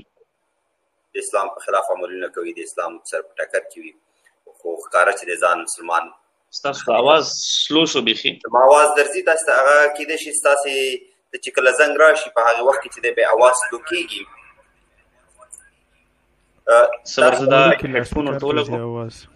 محترم جوهري صاحب تاسې کولی شئ چې یو ځل ووځئ بېرته را داخل شئ نو اواز به بېرته جوړ شي صبر عبدالله صاحب تر څو د سټوډیو کې نورو ملګرو نه هم نظر واخلي ښه به وي کې نه درځي محترم جوهري صاحب اواز صحیح درځي تاسو ته اوس صحیح راځي اوس بلکل صحیح راځي سمه ده دلته یو بل ورور هم پوښتنه کړې ده جوهري صاحب محترم دلته د ورور لیکلي دي تواب الله زما پوښتنه دا ده چې ولې هر وخت او اکثره وخت هم د تیر کمونیزم او هم د اوسني سیکولرزم هغه مسلمان پلویان چې اکثر وخت وطن پرستی ژب پرستی قوم پرستی شعارونه ورکوي ژر تاثیر کوي یعنې په دې باندې ژر تاثیر کوي او همدارنګه د الحاد پولو ته یې اړوي یا په همدې پوله ولاړ دي چې موږ او تاسو یې عملي لیدلي ګورم دلته دا خبره یاد ساتل پکار دي چې هر کله موږ تاسو وګورو چې دا خلک یو عام مسلمان ځوان دی چې هغه په مسلمان زما اواز صحیح ده که نه بلې اواز بالکل صحیح راځي بالکل چې په اسلامي ټولنه کې رالوی شوی وي او خصوصا به داسې یو ملک چې هغه د ډېرو کلونو راهیسې د لسګونو کلونو راهیسې د انقلاب ښکار وي هغه ملک نو یو ځوان چې کله دا د وطن پالنې د وطن پرستۍ او د انسانیت او د همدردۍ او د مینې او محبت او د ترحم شعارونه چې واوري نو د دې نه ډېر زیات متاثره شي دا فکر کوي چې واقعا همدا خلک دي چې دوی وطن آباد کړی دی همدا خلک دي چې دوی غټ کار کړی دی همدا خلک دي چې دوی انسانیت ته غټ خدمت کړی دی حال دا چې دوی ته هغه انټرنل هغه اندروني چې کوم معاملات وي په داخل کې چې کوم حقایق وي هغه تاریخي حیثیت وي د یو موضوع هغه ورته نه وي معلوم د دې د وجې نه چې دوی محض په هغه شعار باندې چې د غریبانان دوکه شي یا خطا شي لکه مثال له خبرې یو څوک دی هغه ډېر زیات وږی دی هغه ته چې دی یو څوک اواز وکړي چې ته راشه دننه خسته ډوډۍ پراته ده او ښایسته دسترخوان دی او دا دی او دا دی او دا دی ډېرې خبرې وکړي ورته نو لازمه خبره ده چې د هغه وږي سړي به میلان هغه ډوډۍ طرف ته پیدا کېږي همدغه راز چې یو څوک د امن دپاره تنده لري یو څوک ترحم ته یو خاص تنده لري هغه ته چې ته ووایې که نه چې دا وطن پرستي ده راځه چې دا وطن جوړ کړو دا جوړ کړو هغه جوړ کړو که ته هېڅ څه ونه کړې هغه خلک ستا د دې شعار نه متاثره کېږي نو اکثره خلک چې اوس موږ تاسو ګورو د ملحدینو هم په ځان باندې د وطن پرستیا کمپل راچولې د نور دوی د سیمه ملت تر وخت ما یو څو نو مخکې خلکو ته خبره کړې و چې دوی د سیمه ملت چې هغه د دوه وخت ډوډۍ په مشکله پیدا کوي دوی ته لایف راشي په لاس کې چې د ګلاس نیولې شراب نیولې یو شی نیولې بل شی نیولې وي او په حیث د ساينس په دوی د خبرې کې یاد یو فلسفي په شانتي چې مکمل نظریات او تیوري هم ورکړي چې د وطن به منګه آباد او وطن پرستی د سکی یاغه سکیږي نو د ټولو خبرونو د خلک متاثر کولو کوشش کوي یعنی دوی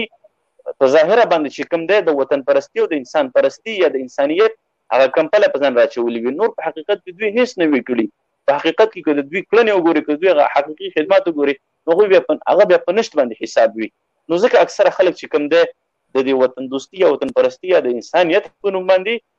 دوی سره نږدې شي او دغه خلک چې د الحاد په جال کې یا د الحاد په لومو کې راګیر شي دغلته یو بل ورور پوښتنه کړې ده خو زما په فکر ده د افواهاتو ښکار شوی دی خو بیا هم لازمه ده چې د هر شخص پوښتنه راواخلو مطرح یې کړو تر څو داسې سره چې هغې ګیله ونه کړي چې زموږ پوښتنه پاتې شوله جوهري صاحب الحاد زموږ په جامعه کې منبر ته رسېدو کې دی د دې مخنیوی به کله په خبرو حل کړي مونږ خو هغه ملت یو چې 40 کاله مو له انګریز پسې لمونځونه کړي ګوره دا ستا غلطي ده چې تا انګریز پسې مونځ کړی ده تا ته چا ویل چې تا انګریز پسې مونځ کوه نه باید چې تا خپله یو دین مطالعه کړی وی ته ملا شوی وی نو ته تر څو پورې به ته لکه بعضې خلک چې محترم جوهري صاحب فکر کوم د دې سوال چې دی هغه د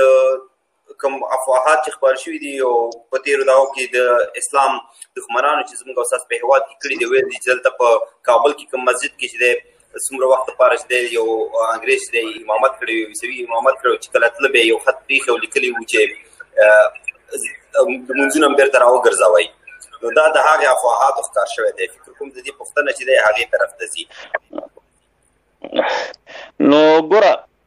زه خو د دې په اړه باندې علم نه لرم او نه ما سره کوم په دې باب کې تاریخي شواهد شته دی چې یو څوک دي هغه 20 کاله 50 کاله 40 کاله یو مسجد کې امامتي کړی وي البته که چېرته یو ځای نیم کې کوم داسې جاسوس وي لکه مثال د خبرې د روب اونیل په دغه ریبون په شکل کې نور مختلف قسمه جاسوسان تیر شوي دي چې هغه د CIA دپاره کار کوي او هغوی چې په اسلامي ممالکو کې مختلفو تنظیمونو کې یا مختلفو کارونو کې هغوی بیا وروسته هلته کتابونه ولیکل دغه تنظیمونو په اړه باندې نور دغه په اړه باندې د دې دا بېله خبره ده البته په دې اړه باندې بیا زه څه نشم ویلی چې یو څوک چا د 40 کاله مونځ کړی 50 کاله مونځ کړی وي نو هغه د څنګه ترتیب وي یا د هغه کافر پسې مونځ کړی دا خو د یو انسان خپل دغه دی چې یو انسان د بنیادي نظریاتو نه وپېژني د یو انسان هغه عادات او هغه اطوار او طریقونه وپېژني یو کلي ته چې موږ څوک راولو یو مسجد ته چې څوک امام راولو دا په موږ باندې حق ده چې هغه سړی وپېژنو داسې یو بدبخته سړی یو کافر سړی چې موږ راولو دا خو زموږ خطا کې بیا راځي باید چې موږ او تاسې د اول نه توجه کړی اوله خو خبره ده چې د خپلو کورونو نه موږ او تاسې خپله قاریان جوړ کړی وی خپله موږ او تاسې خلک ملایان کړی وی یا دا مونځ ته مخکې کېدل چې کوم دی دا صرف ملایتوب پورې منحصر نه دی چې یو سړی د خامخا ملای هغه به مونځ مخکې کوي نه هر یو سړی چې د هغه مسلمان وي او دغه وي اودس وکړي به اودس وي هغه نظافت شرایط پکې پوره وي هغه مخکې چې خلک ورپسې مونځ کولی شي نو دا خو یو عامه خبره ده یقینا ډېره زیاته مننه محترم جوهري صاحب موږ چې دلته د لایف چې کوم په دې ګردي میز کې موږ سره کوم دوستان ناستې دي اوس خو جاوید حسین صاحب به راواخلو د هغې کوم نظر وي یا پوښتنه لري هغه به مطرح کړي جاوید حسین صاحب د ډېر وخت راهیسې چې د انتظار وکاږئ مهرباني وکړئ که نظر السلام علیکم ورحمت الله وبرکاتو تاسو ته او اسامه جوهري صاحب ته ټولو ملګرو دوستانو ته الله پاک دې وکړي چې روغ او جوړ اوسئ وعلیکم السلام نو عبدالله صاحب زه خو تاسو ته ایران یم چې ماشاءالله دومره اوچت اوچت شخصیتونه دي تاسو سره دا تاسو مخکې نه ولې دې لایف ته نه راوستل د دې سره خبر شي څو میاشتو راهیسې چې د جوهري صاحب سره زموږ رابطه خو د کلونو راهیسې ده ورسره خو د څو میاشتو راهیسې چې وخت به نه وي ورسره کله به چې د دې سره به وخت نه کله به چې موږ مصروف شولو په دې رابطه باندې چې وخت نه کېدو ان شاء الله العزیز چې دا یو ځل په خیر سره سعودي ته لاړ شي بیا به چې دوامدار به چې سره رابطه نیسي دوامدار به ماشاءالله الله پاک دې بس په عمر کې برکت واچي نو اسامه جوهري صاحب زما دا دوه پوښتنې دي چې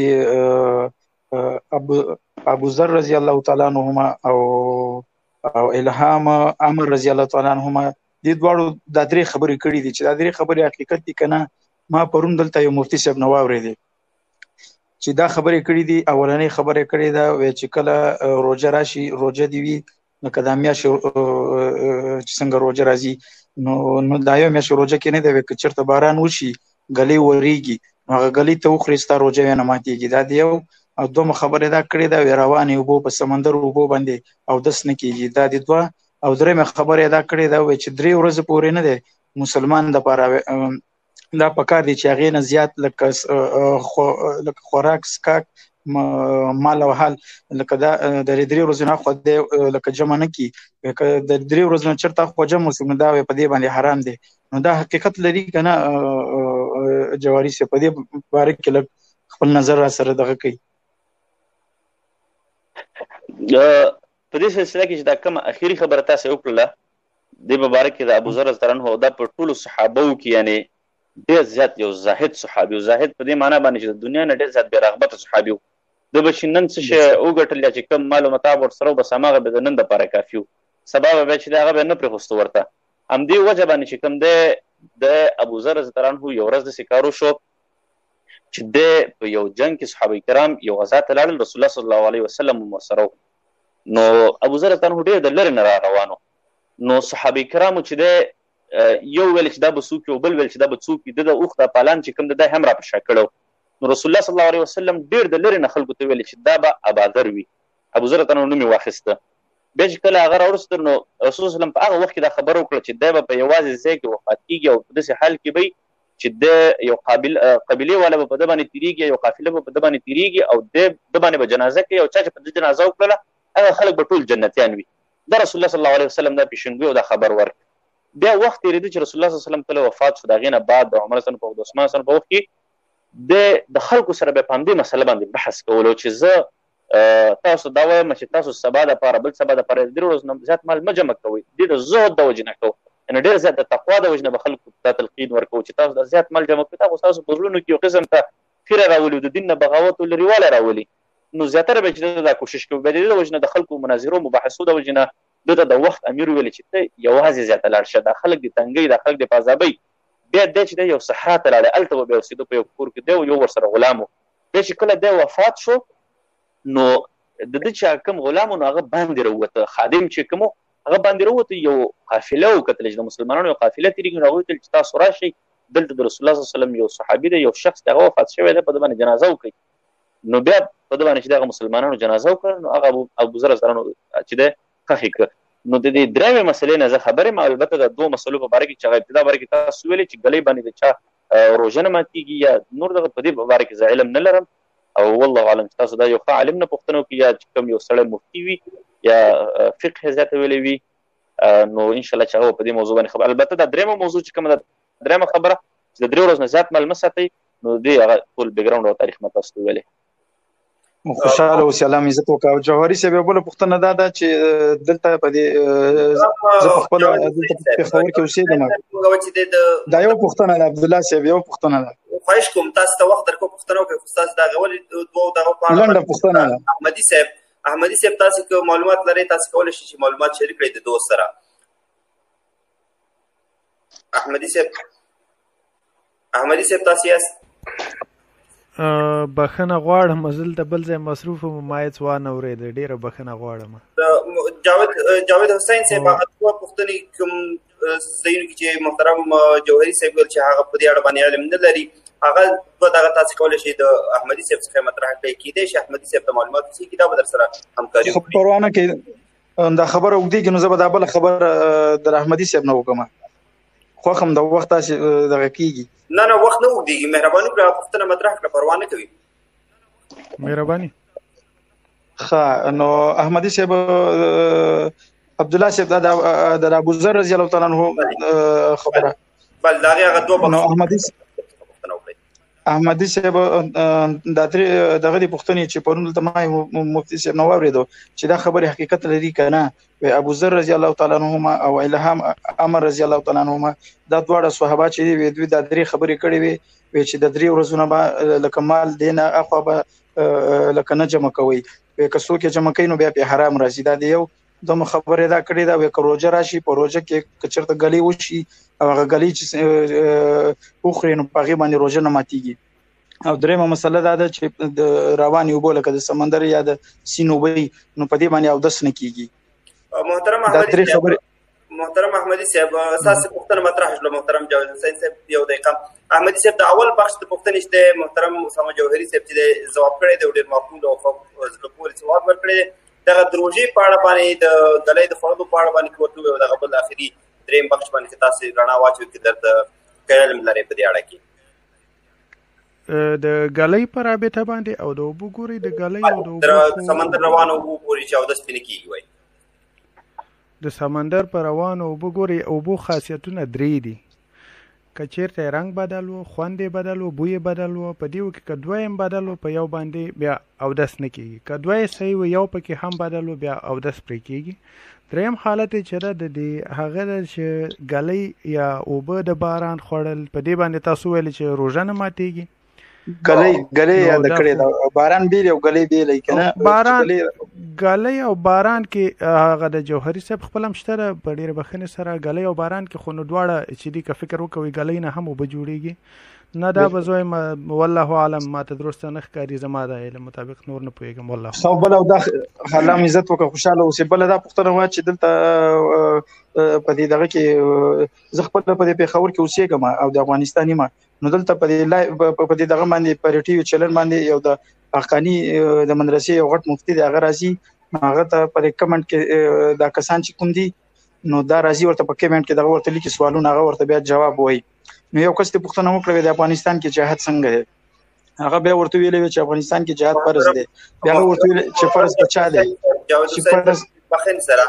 په ډېر بخښن سره زموږ د نننۍ موضوع چې دی د الحاد په اړه باندې دا کوشش وکړئ چې دیني مسایل وڅېړئ د جهاد طرف ته مه ځئ ځکه جهاد چې دی فرض دی فرض عین دی په مسلمانانو باندې چې کله هېواد اشغال شوی اوسېږي خو نن چې موږ سره کوم مېلمه ناست دی دا مېلمه چې دی همیشه دې کوشش کړی دی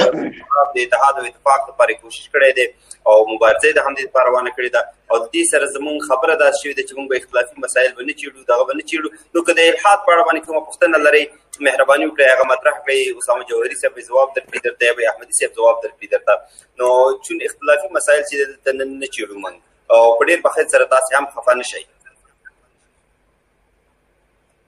انشاءالله واباد اوسې الله مې عزت وکړه چې وخت هم راکړو السلام علیکم ورحمت الله وعلیکم السلام ورحمت ډېره مننه ورور ډېره مننه وعلیکم السلام ورحمت الله وبرکاته مونږ نوبت ورکړو هېوادپال افغان صاحب ته تاسو مهرباني وکړئ خپله پوښتنه مطرح کړئ که نظر لرئ یا پوښتنه لرئ مهرباني وکړئ مسعود وروره خپله پوښتنه مطرح کړئ عبدالله صاحب ته احمدي صاحب ته محترم اسامه جوهري صاحب ته د نورو ملګرو ته د لایف لیدونکو ته اورېدونکو ته ټولو ته السلام علیکم ورحمت الله وبرکاته وړاندې وعلیکم السلام ورحمت الله وبرکاته عبدالله صاحب زه د محترم اسامه جوهري صاحب نه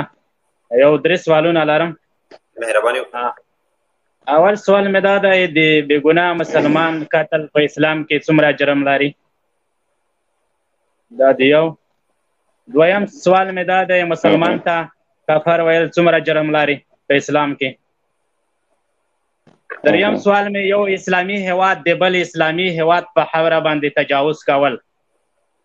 په اسلام کې څومره جرم څه اقدام څه جواز لري ډېره مننه هېوادپال افغان صاحب خیر پوښتنې لږې د موضوع څخه خارج هم دي خو که جوهري صاحب لازمه ګڼي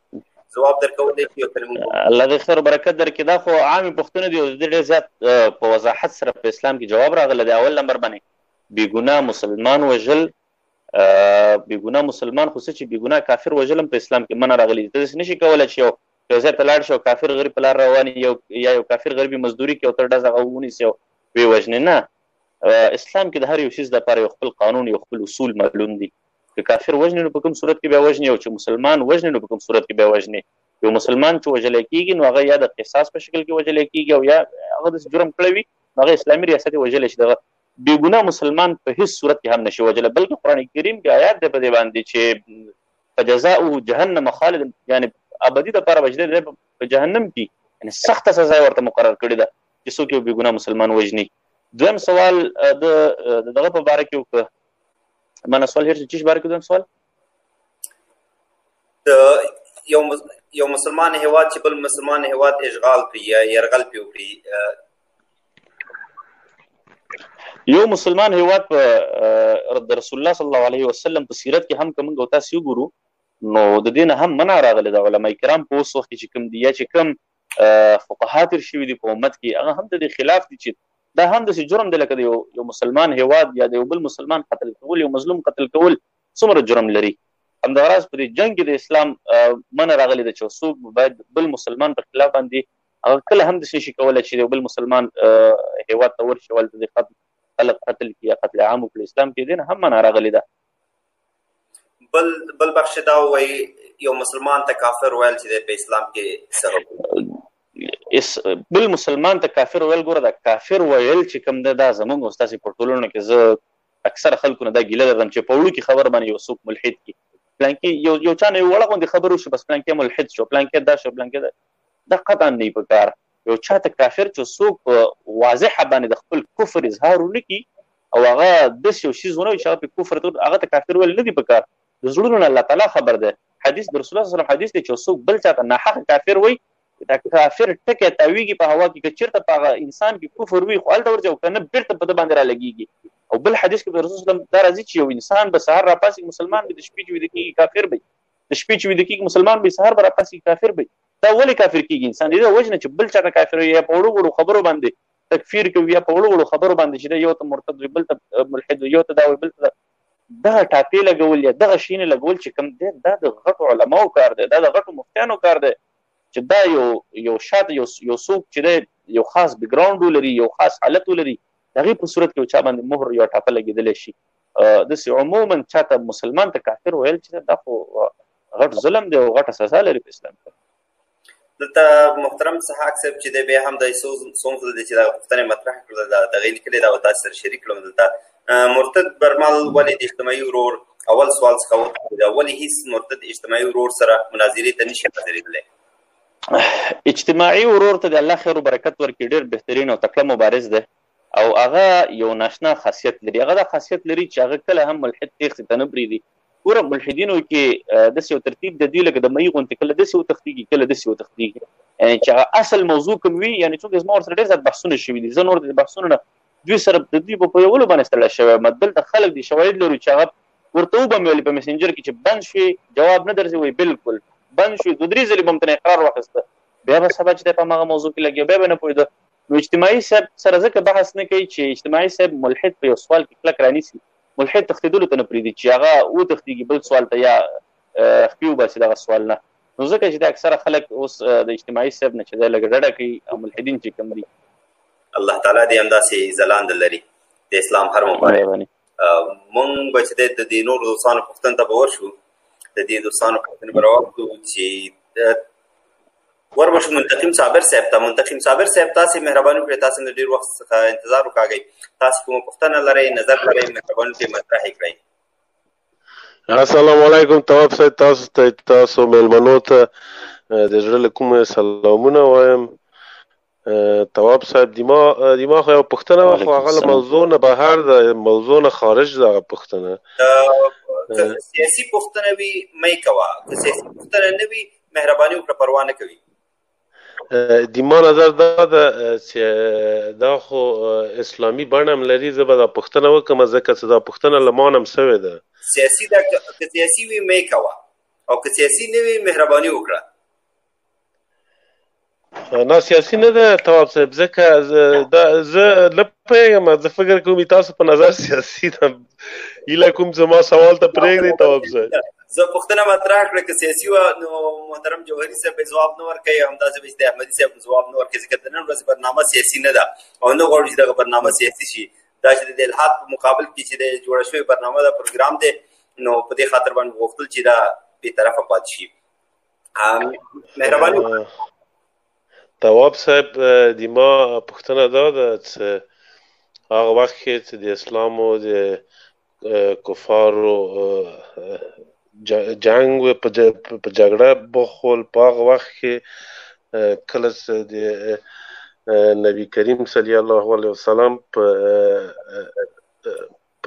وخت کې په هغه زمانه کې منافقین ول هغه منافقینو سره سوله نه ده سوې. په اسلام کې نه ده یو شواهد نشته چې منافقینو سره سوله سوې یا له هغو نه هغه ځمکه هغه ځمکو باندې څه ولکۍ درلوده هغه یې نیولې ده یا به هغوی اطاعت کوه. دا دوه مسلې وې د دوی دوه اپشنه ول د دوی په مخ کې. نو د ما سوال هم دغه ده چې یعنې منافقینو سره سوله جایز ده. ځکه له دغه سوال له ما نه سوی و یو چا سوال کړی و د ما جواب دا و چې د افغانستان سیاسي مسله باندې خبره راتاو کړه. بلې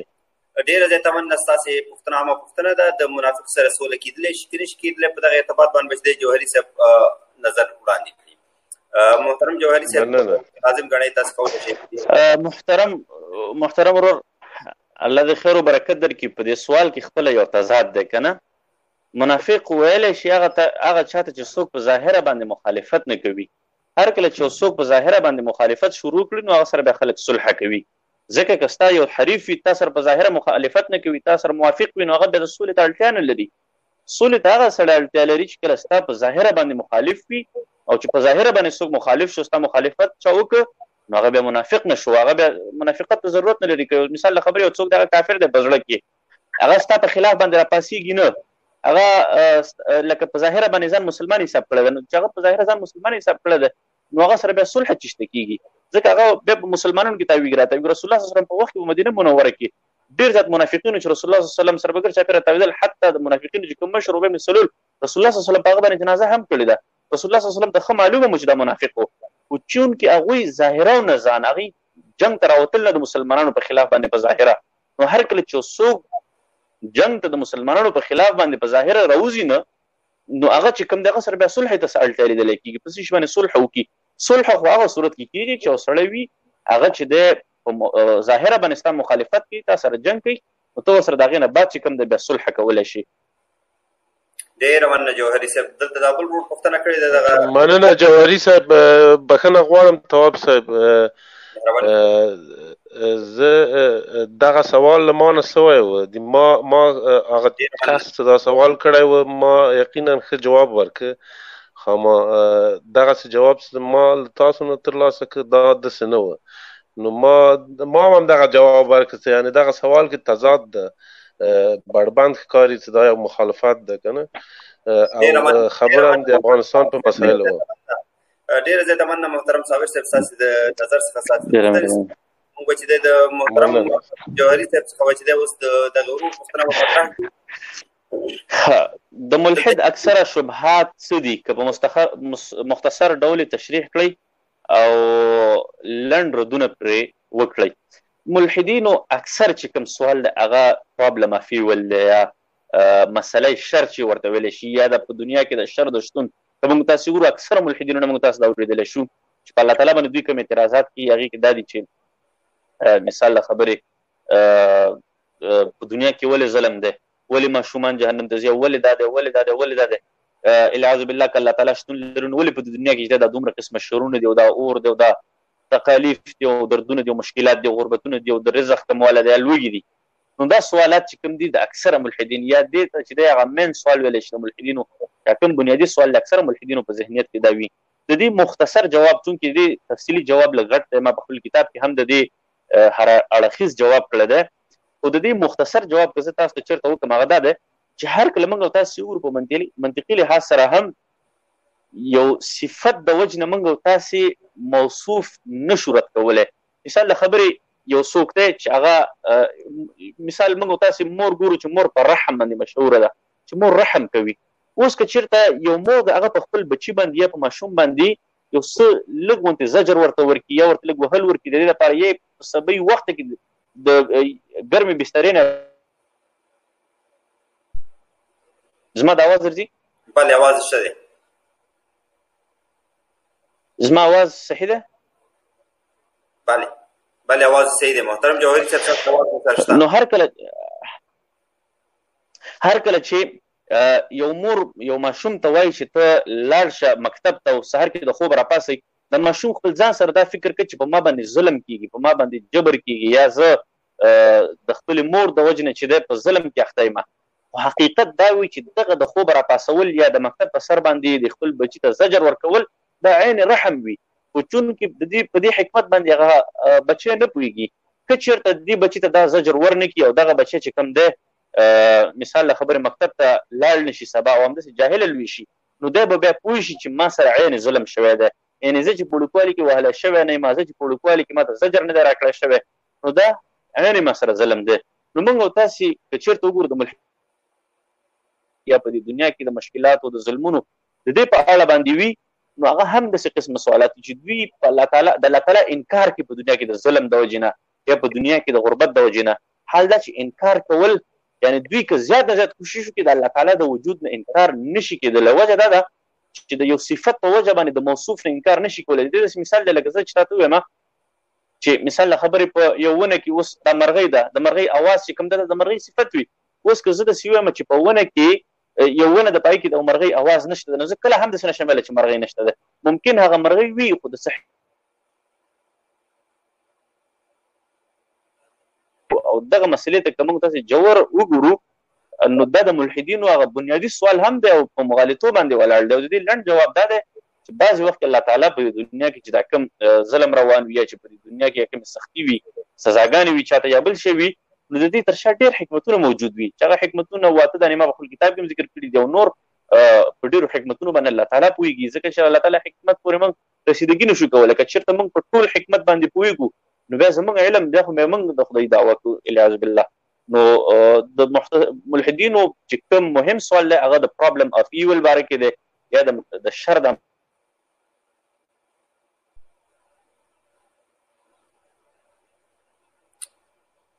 فکر کوم تاسو سره چې اوس هم زنګونه راځي. محترم جوهري صاحب اواز هم بند شو، په انټرنیټ کې ستونزه پیدا شوه. ما اوس اواز صحیح دی؟ اوس صحیح شو، اوس هم اواز صحیح شو. ډېره زیاته مننه محترم جوهري صاحب. موږ باید نوبت ورکړو ضعیف صاحب د دې پوښتنه به هم مطرح کړو، که پوښتنه لري یا نظر لري موږ سره به شریک کړي. محترم ضعیف صاحب تاسو مهرباني وکړئ ورور سړی مو شي په خیر راغلی. السلام علیکم ورحمۃ اللہ وبرکاتہ. محترم تواب صاحب او سلیمان صاحب او جوهري صاحب ټول د مسلمانانو رسیږي هله شروع جوړ بوي. سلامت سي ورور، مهرباني وکړه ورور خپل نظر. وعلیکم السلام ورحمۃ اللہ وبرکاتہ. ډېره مننه مطرح کړه.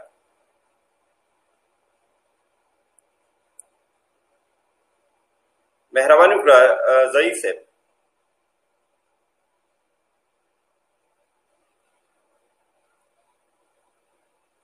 محترم ضعیف صاحب زموږ اواز اورئ؟